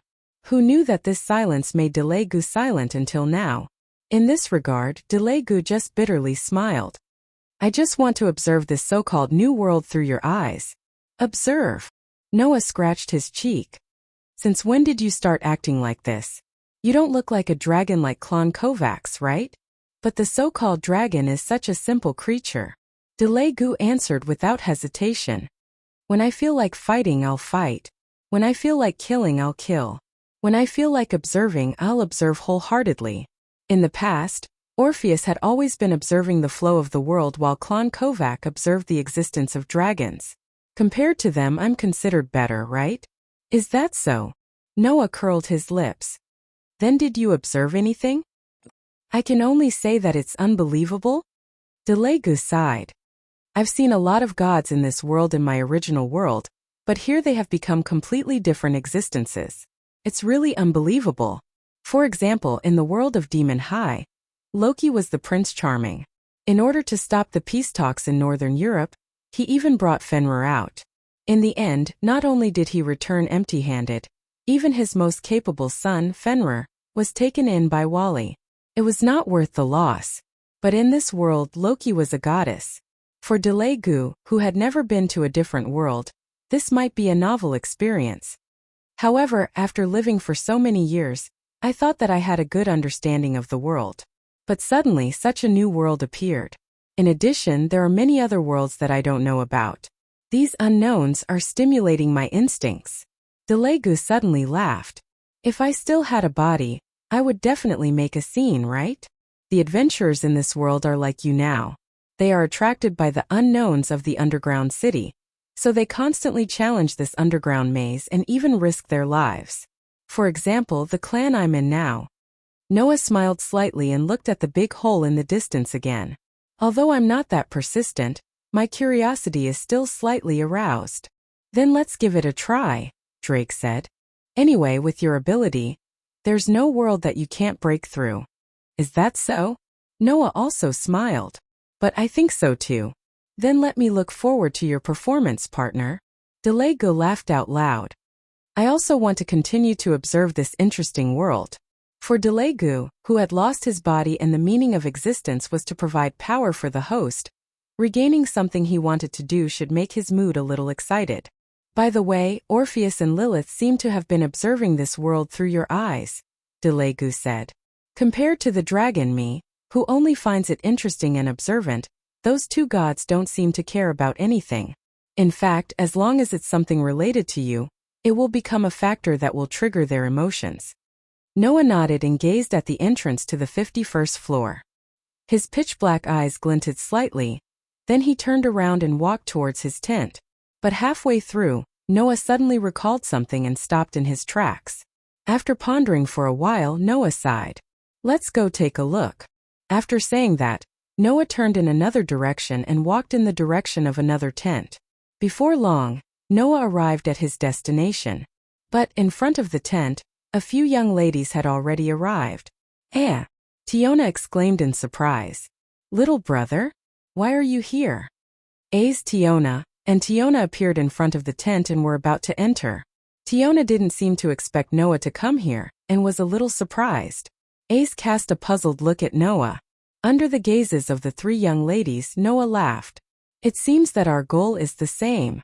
Tiona and Tiona exchanged glances with each other, and then all of them burst into laughter. At this moment, a few more voices sounded. Everyone is here? Even Noah is here? It seems that everyone has the same thought. Along with these words, Finn, Riveria, and Gareth, the three leaders of the clan tribe, appeared. Perhaps because the owner of the tent heard the commotion outside, The owner of the tent came out. Eh, Leafia was a little confused. Why is everyone here? The owner of the tent was Leafia. Chapter 2034. Inside the tent, Rafia was sitting upright as if she was sitting on pins and needles. She looked at Noah and the group of Loki clan officers who were also sitting on the ground. She began to fidget in fear and trepidation. Among the Loki clan members, the one who was closest to the officers was undoubtedly Rafia. As Revelia's successor, this young girl had been learning from Revelia. Because of her longing for AIC, she was led by the nose by Tiona and Tiorn all day long, running all over the place. Over time their relationship became much better. However, even so, Rafia still felt extremely nervous. Apart from Bert, the officers of the clan were all gathered in her tent.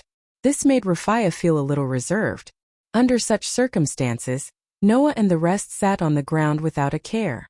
Their gazes were all focused on Rafia. This made Rafia even more reserved. At that moment, Rafia could only speak weakly. Why have you all come here together? Hearing this, everyone looked at each other and smiled. I think everyone has the same goal. As the representative, Finn stated everyone's goal. Then we want to see how you're doing. In my situation? Rafia's neck shrunk. She seemed to understand what Finn was talking about. Forgive me for not being able to beat around the bush. I'll just say it. Reveria said as she looked at Rafia, as though she had seen through Rafia's heart. Rafia, are you very uneasy? Rafia immediately shut her mouth and lowered her head. It was as if she was too ashamed to see everyone. She was very depressed. I'm sorry. I know this seems very cowardly. Rafia bit her lip. But when I think about how much danger we might encounter tomorrow, I can't sleep. As expected. Reveria sighed. Everyone else had the same expected expression. This made Rafia lower her head even more. Undoubtedly, everyone looked calm and composed. She was the only one who felt uneasy. This made Rafia realize how cowardly she was. As expected, it's impossible to catch up to such an amazing person with my ability. Rafia was forced to think this. However, at this moment Noah suddenly spoke. Don't misunderstand. No one here thinks you're a coward. Leafia was stunned. She raised her head and looked at Noah. You're not afraid of losing your life, are you? Noah met Leafia's stunned gaze and smiled as he exposed Leafia's inner thoughts. You're just afraid of dragging everyone down, right? He hit the bullseye. Noah's words were the real reason for the excessive unease in Leafia's heart. Is that so? Tiona was a little surprised. Leafia, so that's what you've been thinking all along? Idiot, it's not like this is the first day you've met Leafia. Do you think she's so cowardly that she doesn't even dare to enter the dungeon? Tioni snapped. If you're afraid of the dungeon, why are you an adventurer? I like what you said. Gareth stroked his beard and grinned. There are no adventurers who are afraid of the dungeon. Leafia is a qualified adventurer. There's no doubt about that. Leafia is very powerful. AIC nodded as well and said softly to Leafia as though she was not good with words. We believe in Leafia. AIC's words cleared a lot of the darkness in Leafia's heart. However, Leafia still spoke softly in an extremely unconfident manner. But we're all first-level adventurers, and I'm the only second-level adventurer. Is it really good to choose me to join the team? That's where you're wrong. Noah shrugged. I'm also a second-level adventurer. Can I be compared to Mr. Noah? Leafia glared at Noah. Although your level is only LV. For your true strength is very strong. Level doesn't mean anything at all. You're right. Level doesn't mean anything at all. Noah suddenly smiled. If that's the case, so what if you're a second-level adventurer at LV? 3. Just because your level is low doesn't mean that you can't help, right? Leafia was instantly speechless. Finn, on the other hand, laughed. You have nothing to say, right? Leafia? Leafia opened her mouth and wanted to refute loudly.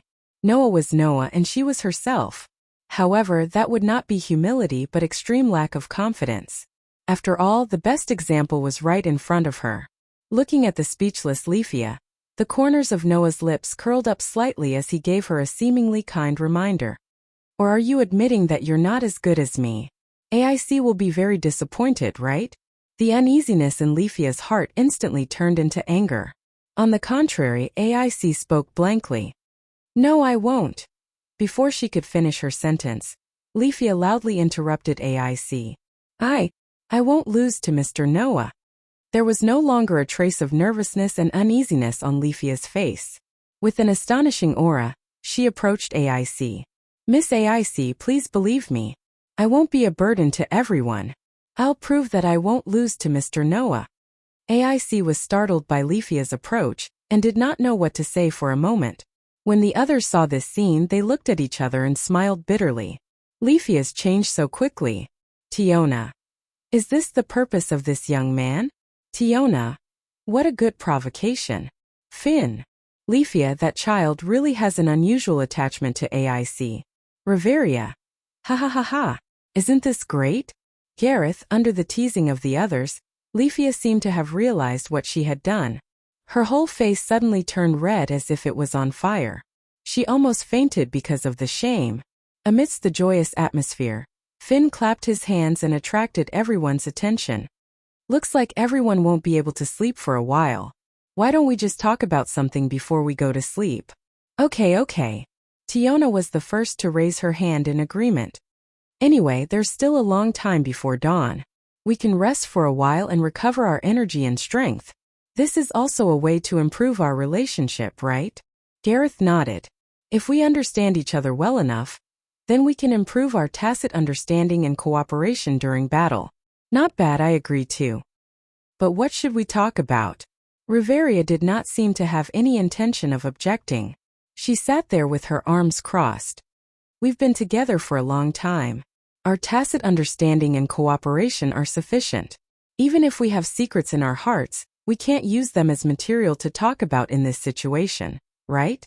So, is there anything we need to talk about that we don't know yet? Tioni murmured in a troubled manner. For example, who do we still have questions to ask? As soon as he finished speaking, the whole place suddenly fell silent. In the next second, everyone's gaze turned to one person. Noah's mouth twitched slightly. Under everyone's gazes, Noah was speechless as he spoke. What are you guys trying to do? Hearing this, everyone laughed. Don't you think we have a lot of questions that we want you to answer? Finn licked his thumb. This is a good opportunity to get to know the tyrant better. Who asked you to have so many secrets, little brother? Tiona said with a smile. I'm curious. Last time you managed to escape on the 18th floor. A smile appeared on Tyogni's face. You can't escape this time, right? Reveria and Gareth also showed a very interested look. Leafia also forgot all her troubles and looked at Noah curiously. As for AIC, her eyes were sparkling as if she had found her life's goal. She stared at Noah closely, causing Noah to feel a chill down his spine. Did I come here looking for trouble? Noah rolled his eyes and sighed. Forget it, just ask me what you want to ask. If I can answer it, I'll answer it and satisfy your curiosity. That's fine, right? Yay! Tiona and Tiona cheered and high-fived. Hurry up and ask, Noah said in an annoyed tone. Don't ask too many questions. Then let's start with the most basic question, Finn said. Where are you from? Chapter 2035. If one wanted to know more about a person, the first thing they needed to know was where they were born. You're not a native of Eulalie, right? Finn said with certainty. If there's someone like you in Eulalie, it's impossible for you to not be famous until a few months ago. Both Reveria and Gareth nodded. Don't be fooled by the fact that Finn looked like an underage boy and Reveria looked like a young girl, thinking that the two of them were very young. In fact, Finn, Reveria, and Gareth were all over 40 years old. In today's Eulalie, these three people can be considered as the oldest generation in the family. If Noah was really born in Eulalie, his name would have spread far and wide. It would be impossible to hide it from these three elders. In this regard, Noah naturally nodded. I'm not a native of Eulalie. Then where are you from, little brother? Tiona asked curiously. Is it far from Eulalie? It should be considered far. Noah smiled. It's farther than anyone else. Farther than anyone else. Tiona was confused. What do you mean? Tiona couldn't help but ask. Under everyone's gaze, Noah crossed his arms. After pondering for a while, he sighed. If you want to know where I was born, then I can only tell you that it's a place that no one can reach. Noah's tone began to become a little indifferent. From the moment I was conscious, I left that place. After some twists and turns, I returned and gradually understood my background. Hearing this, everyone immediately shut their mouths. Obviously, Noah's background was something that they couldn't ask, and it seemed to be quite complicated. Realizing this, they naturally wouldn't be ignorant enough to think that they could ask anything in this situation. Therefore, Leafia somewhat panicked and changed the topic. Then why did Mr. Noah come to you lately? Actually, I didn't particularly want to come here. Noah laughed. However, because of my own purpose, I have been traveling around and saw a lot of things. Unknowingly, I came to you lately. Oh. Riveria, on the other hand, had a slight reaction to Noah's words and even showed an excited look. In other words, you've traveled to a lot of places? Sort of. Noah looked at Riveria's excited look and raised his eyebrows. Why? Do you like traveling? I like it. Riveria admitted frankly. Back then, I wanted to see the outside world so that I wouldn't be bound by the elven village or the identity of royalty. That's why I left my race and came to the outside world. By chance, I was pulled into this clan by Loki and became one of Olali's members.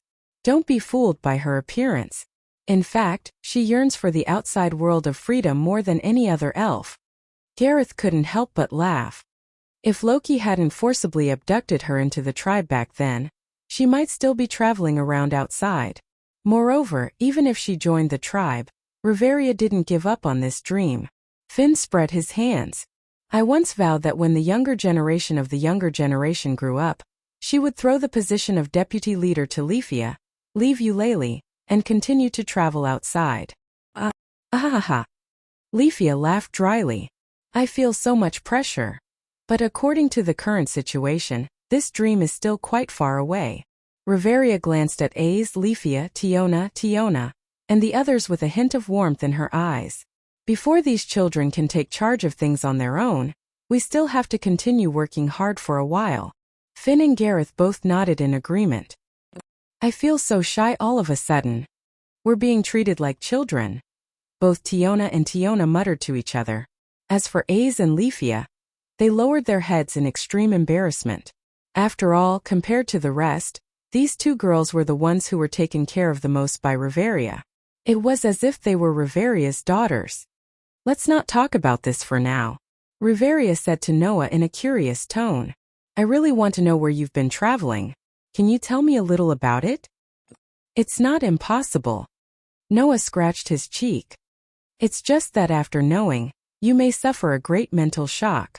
This statement did not cause any fear in the group at all. Rather, the more Noah said this, the more curious Aze and the others became. Under the curious gaze of everyone, Noah smiled bitterly. Then I'll tell you a little bit. While muttering to himself, Noah began to search through the memories in his mind. Without revealing anything related to Between Worlds, he began to tell his story. This night, Noah told a lot of things about the worlds he had been to. There was the world of Dark Bullet. There was the world of Absolute Dual Blade. There was the world of Shaped Moon. There was the world of Problem Children from Another World. There was the world of God Slayer. Of course, this also included the real home in Noah's memory, the world called Fairy's Tale. When talking about his experiences in these worlds, Noah only told Aze and the others that he was on a boat, drifting aimlessly on the sea. When he saw land, he would go up and then he would be involved in all kinds of disputes. Only after the disputes were resolved did he leave on a boat again, drifting aimlessly. The stories of the different worlds that no one could go to, from Noah's mouth, became stories of land that appeared on the endless sea. On the land called World, Noah fought with the decadent and dark regime, just to protect a group of children who were regarded as monsters by others. On the land called World, Noah entered what was called an academy, but was actually a place for experiments. He got to know a group of students and spent a good time together. On the land called World, Noah encountered humans who could learn innate magic and were called magicians. They lived together in a mansion and faced fantasy species that were countless times more advanced than monsters.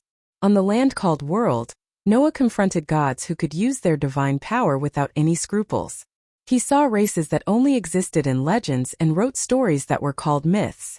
Noah was immersed in his memories and told his past without revealing his true origins. In the entire tent, only Noah's voice kept echoing and did not calm down for a long time.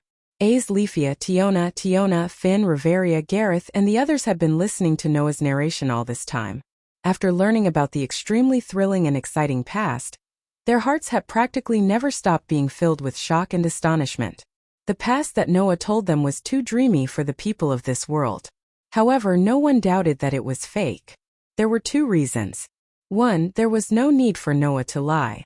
2, this was the only way to explain why the man in front of them had never received the grace of a god, but had strength beyond everyone's imagination. After experiencing so many bizarre and thrilling things, even an ordinary human would become an indomitable powerhouse under the tempering of Shuraba. Noah had successfully experienced it, which was why he was so powerful. Understanding this point, everyone present couldn't help but have a yearning in their hearts. If they could experience all kinds of thrilling and bizarre events like this person, they would have almost no regrets as an adventurer. Therefore, at this moment, whether it was Riveria who liked to travel, Finn, Gareth, Tyogni, or Leafia who had distant dreams, they couldn't help but yearn for the life that Noah described. Was the only one who couldn't help but have a thought as she looked at Noah, who was sitting beside her and telling everyone about his past. If that's the case, does it mean that one day, Noah will leave this continent and continue to drift on the sea like before and leave this place forever? At this thought, began to feel an uncontrollable pain in her heart. Chapter 2036. There was no day in the 50th floor of the underground city, so naturally, there was no sunlight.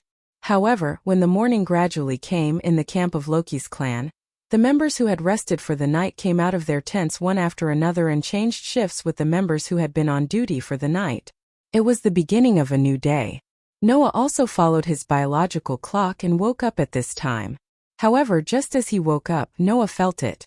In his arms there were 2 soft bodies. That was Noah's first thought as he felt the soft and delicate body in his arms. Is it those clingy girls again? Except for Aster, Orpheus, and Lilith, Noah couldn't think of any girls who would crawl into his arms and sleep with him for the whole night. However, when Noah thought about it, he suddenly felt something was wrong. Clothes.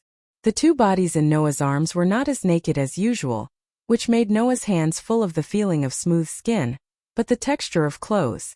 If it was Aster, Orpheus, and Lilith, they shouldn't wear clothes when sleeping with him.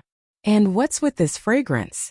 As the master who was stuck to by Aster, Orpheus, and Lilith almost every morning, Noah was already familiar with the smell of Aster, Orpheus, and Lilith. However, at this moment, the fragrance emanating from the 2 delicate bodies in his arms was completely different from that of Aster, Orpheus, and Lilith.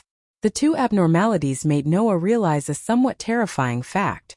The 2 girls in his arms were probably not Aster, Orpheus, and Lilith. Noah immediately opened his eyes.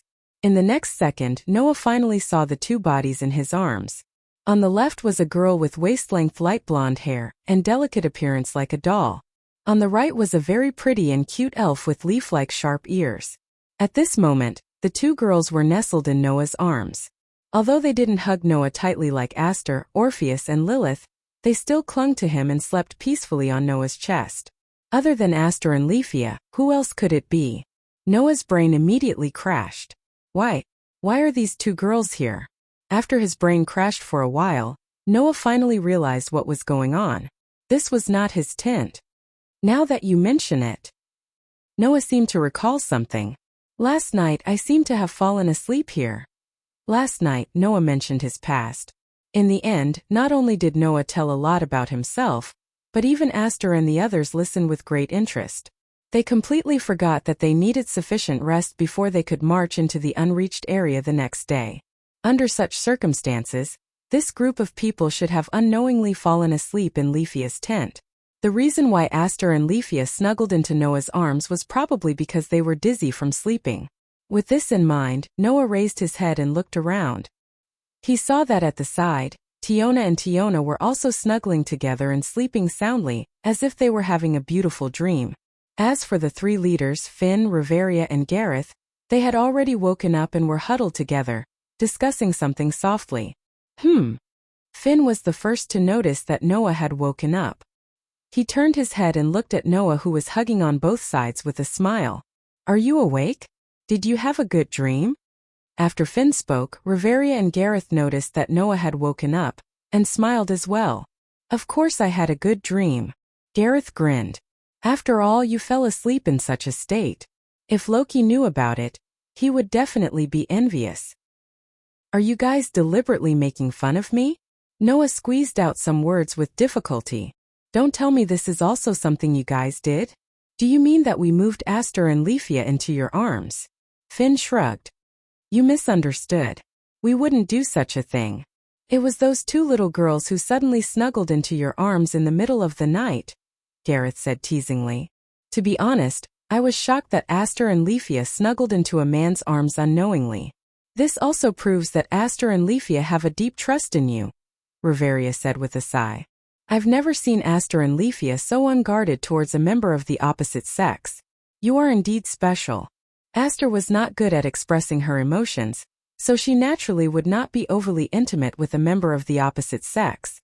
As for Leafia as an elf, it was even more unimaginable that she would be so unguarded towards a member of the opposite sex. After all, elves were known for having an instinctive obsession with cleanliness, and would not be touched by someone whom they did not approve of. Although Leafia had left the elven village at a young age and grew up in the city, she was not like the other native elves who had an abnormal obsession with cleanliness. However, she was not a girl who would casually let a strange man hug her. It could be seen that Noah already had an extraordinary position in Aster and Leafia's hearts. Aster had an ignorant longing for Noah. Leafia, on the other hand, had acknowledged Noah out of instinct as an elf. Because of this, the two girls had unknowingly burrowed themselves into Noah's arms, allowing Noah to enjoy the feeling of having two beauties in his arms. It was a pity that Noah already had two charming wives and sisters at home. Usually, he was also accompanied by three expressionless but extremely cute and pretty little girls who were naked. Naturally, he would not be shaken by this level. I don't know if it's special or not. I only know that I was almost scared to death, Noah said in annoyance and then gently got up. Fortunately, Aster and Leafia only burrowed themselves into Noah's arms, and did not cling onto Noah like octopuses like Aster, Orpheus and Lilith. Otherwise, Noah would have a hard time breaking free. Finn smiled helplessly as he watched Noah gently peel the two girls off him. All right, you don't have to be so careful. It's time to wake these girls up. In other words, the most crucial part of the expedition was about to begin. When Noah and the rest all came out of Leafia's tent, all the members of Loki's clan in the camp had strange looks in their eyes. Under the strange gazes of all the Loki family members around them, Ace and Leafia felt extremely embarrassed. Especially when she learned from Gareth that she had unknowingly burrowed herself into Noah's arms last night and slept with Noah snuggled up to him for an entire night. Ace's face turned even redder than before, and Leafia almost fainted from shyness. As a result, the breakfast ended in a noisy atmosphere, especially Bert. When he learned that the level 1 adventurers other than himself had actually slept together in a tent for an entire night, including Noah and Leafia, his rough face almost distorted from twitching. Whether it was envy, jealousy, or anger at being pushed aside, no one knew. In short, Noah and the rest ended their breakfast in a rather noisy atmosphere. It was only then that the camp was once again shrouded in a solemn atmosphere. Not long after, Noah and the rest came out of their tents and gathered in the center of the camp. Finn, Riveria, Gareth, Ace, Tiona, Tyagni, and Bert were all fully armed, each holding a weapon in their hands and emitting a strong aura. Leafia carried a large backpack and held a magic wand in her hand. Her cute and pretty face was full of seriousness and rigor. Only Noah carried a large backpack, but didn't carry any weapons.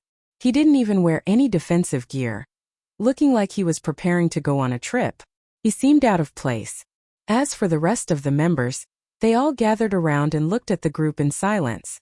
Under such circumstances, Finn lifted his feet and slowly walked forward, then turned around and faced the group. Looking at his companions in front of him, Finn smiled boldly and fearlessly. Let's go. To the 59th floor. Chapter 2037. The pitch-black entrance was like the deepest darkness, quietly opening at the bottom of the cliff. At the end of the entrance, there was an extremely steep slope that led all the way down to a labyrinth that emitted a dangerous aura. Whoosh! A chilly wind blew out from the cave entrance. Like the breathing of the underground city, It swept in all directions. Standing in front of such a sinister entrance, Tiona and Tiorn couldn't help but complain. This place is still as unlikable as before, although it's not my first time here. Hearing Tiona and Tiorn's complaints, Bert pursed his lips and cursed. This is the lair of those damned monsters. If you want a beautiful environment, go back. So what if it's the lair of the monsters? Tiona couldn't help but retort. Isn't the 18th floor beautiful enough? That's why there won't be any monsters, Bert retorted bluntly. If you like it there, then you can stay there. All right, cut the crap. Tiorn impatiently interrupted the two's daily quarrel and looked at Finn. Leader, what do we do next? Do we just charge in? Leafia asked nervously. Don't we need to get into formation first? We'll talk about that later.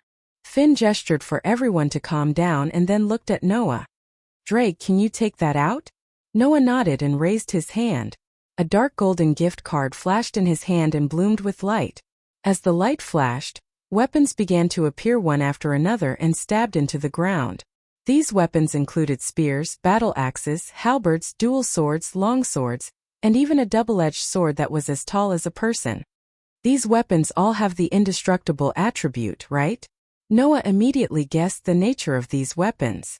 Do you plan to use them against those new monsters?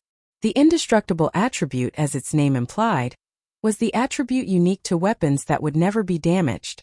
That was the work of blacksmiths who had the ability to develop and create weapons with various attributes, effects, and even abilities. Moreover, if one wanted to create this attribute, they would not be able to succeed without a certain level of attainment in forging. If they only had the development ability of forging, they would not be able to succeed. Therefore, these weapons were all very precious Tier 1 weapons. A new type of monster appeared on the 51st floor. It's an opponent that can dissolve weapons. Finn nodded, confirming Noah's guess. Last time, because our weapons were dissolved by those monsters, we lost most of our combat power. In the end, we could only return to the surface without any success. This time, in order to prevent the same situation from happening again, we must prepare weapons with unbreakable attributes. Finn then looked at the other members of the squad. Reveria and Leafia are sorcerers, so there's no need to worry about their weapons being dissolved. AIC's sword has an indestructible attribute, so there's no need for it. Me, Tiona, Bert, Gareth and D-Leg each take one. Hearing this, everyone nodded one after another. Oh! Gareth held the battle axe directly and weighed it in his hand. It seems a little too light. Mine is the same.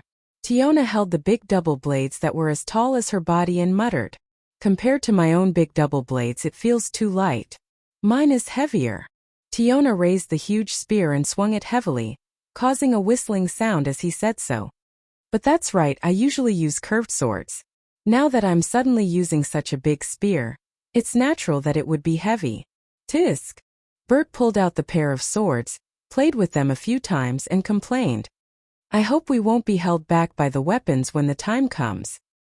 In order to ensure that it won't be damaged, although this type of weapon is all forged with the best metal, it emphasizes hardness and durability. Naturally, it will be somewhat lacking in sharpness. Finn pulled out the long spear and said to everyone, its power is probably comparable to a level 2 weapon, but it will definitely not be damaged. If we encounter the new species of monsters last time, we won't have to be restrained this time. Just go ahead and fight without worry. Finn's words made Gareth, Bert, Tiona, these warmongers, show a somewhat sinister smile. Obviously, in the previous expedition, everyone had suffered a lot from the new species of monsters. Noah stepped forward silently, pulled out the last sword, and held it in front of him. The whole body of the sword shone like silver. The blade reflected a cold arc of light. Its shape was a little different from A's thin sword. It was closer to a knight's sword and was considered a weapon that Noah could use easily. Holding this weapon with an indestructible attribute, Noah was quite satisfied. In this case, it doesn't matter if I mess around a little. However, as soon as this sentence left his mouth, two young and emotionless voices sounded in Noah's mind. Master would rather use this kind of scrap metal than me? Feels a little complicated. It seems that my mind is gradually transitioning into a weapon. I don't know if I should be happy or worried. Aster and Athena's whispers made the satisfaction in Noah's heart disappear without a trace. He could not help but smile bitterly. Seeing the bitter smile on Noah's face, Ace spoke softly. "What's wrong?" "Nothing." Noah shrugged. "It's just that the little girls here are starting to get jealous." "Little girls?" Ace tilted her head in confusion. "All right, let's stop chatting." Finn spoke, and everyone's attention was focused on him again. "In addition to the indestructible weapon, I also brought a large number of magic swords. The 2 rear guards who are also acting as support, that is, Drake and Leafia, will carry them. There are also items for replenishment. This time we are so well prepared that we can't afford to fail again." Finn's words made everyone respond in unison. "Of course. Gareth. The same failure will not be allowed. Riveria. Let me settle the score from last time with this one. Tiona. It won't be easy to repay the debt you owe us. Tiona. In short, we just need to kill them all, right? Bert. I will try my best not to be a burden to everyone." Leafia. Amidst the chatter, Noah and AIC looked at each other and nodded with tacit understanding. "Then let's arrange the formation." Finn began to allocate the members. Vanguards Tiona and Tiona. Midfielders Ace and Bert. Rearguards Drake and Leafia. Riveria and Gareth will be at the back. I will be in charge of roaming and commanding. Follow this formation. Once we enter the 51st floor, we will immediately head to the 52nd floor. Don't get caught up in the battle. Leave the magic stones and dropped items there and collect them on the return journey. Anyway, at this time, other than us, there won't be a second team in such a deep floor. Finn swiftly made the arrangements. Don't engage in unnecessary battles and don't waste resources. Try to preserve your stamina and items. Our goal is not the petty gains on the 51st floor, but the unreached area, the 59th floor. Finn turned around and looked at the pitch-black cave entrance. Then he took a deep breath. Go. With this short word, the vanguards Tiona and Tiona dashed into the cave entrance. They didn't stop. Roar! Roar! Roar! Roar!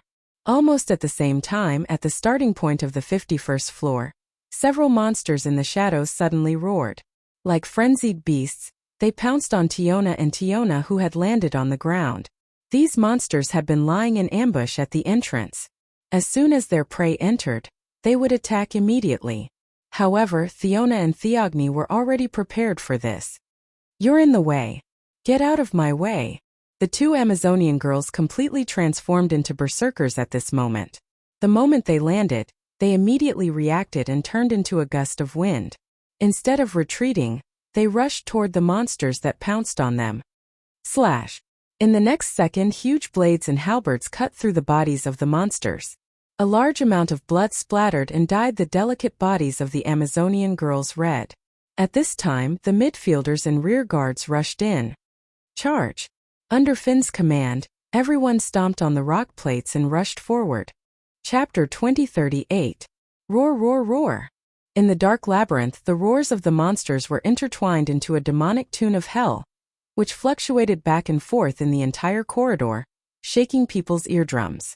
A group of gigantic rhinoceroses with a pitch-black luster charged forward like chariots. The roars of the black rhinoceroses shook the eardrums, and the heavy footsteps shook the earth.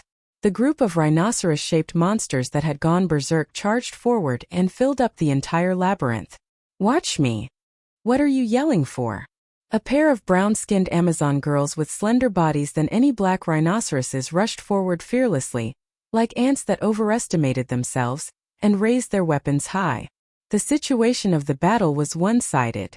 However, it was not Tiona and Tiona who fell, but the huge black rhinoceroses that were like tanks. Poochie! The big double blades cut off the limbs of the black rhinoceroses. Boom! The halberd suddenly hit the huge body of the black rhinoceroses.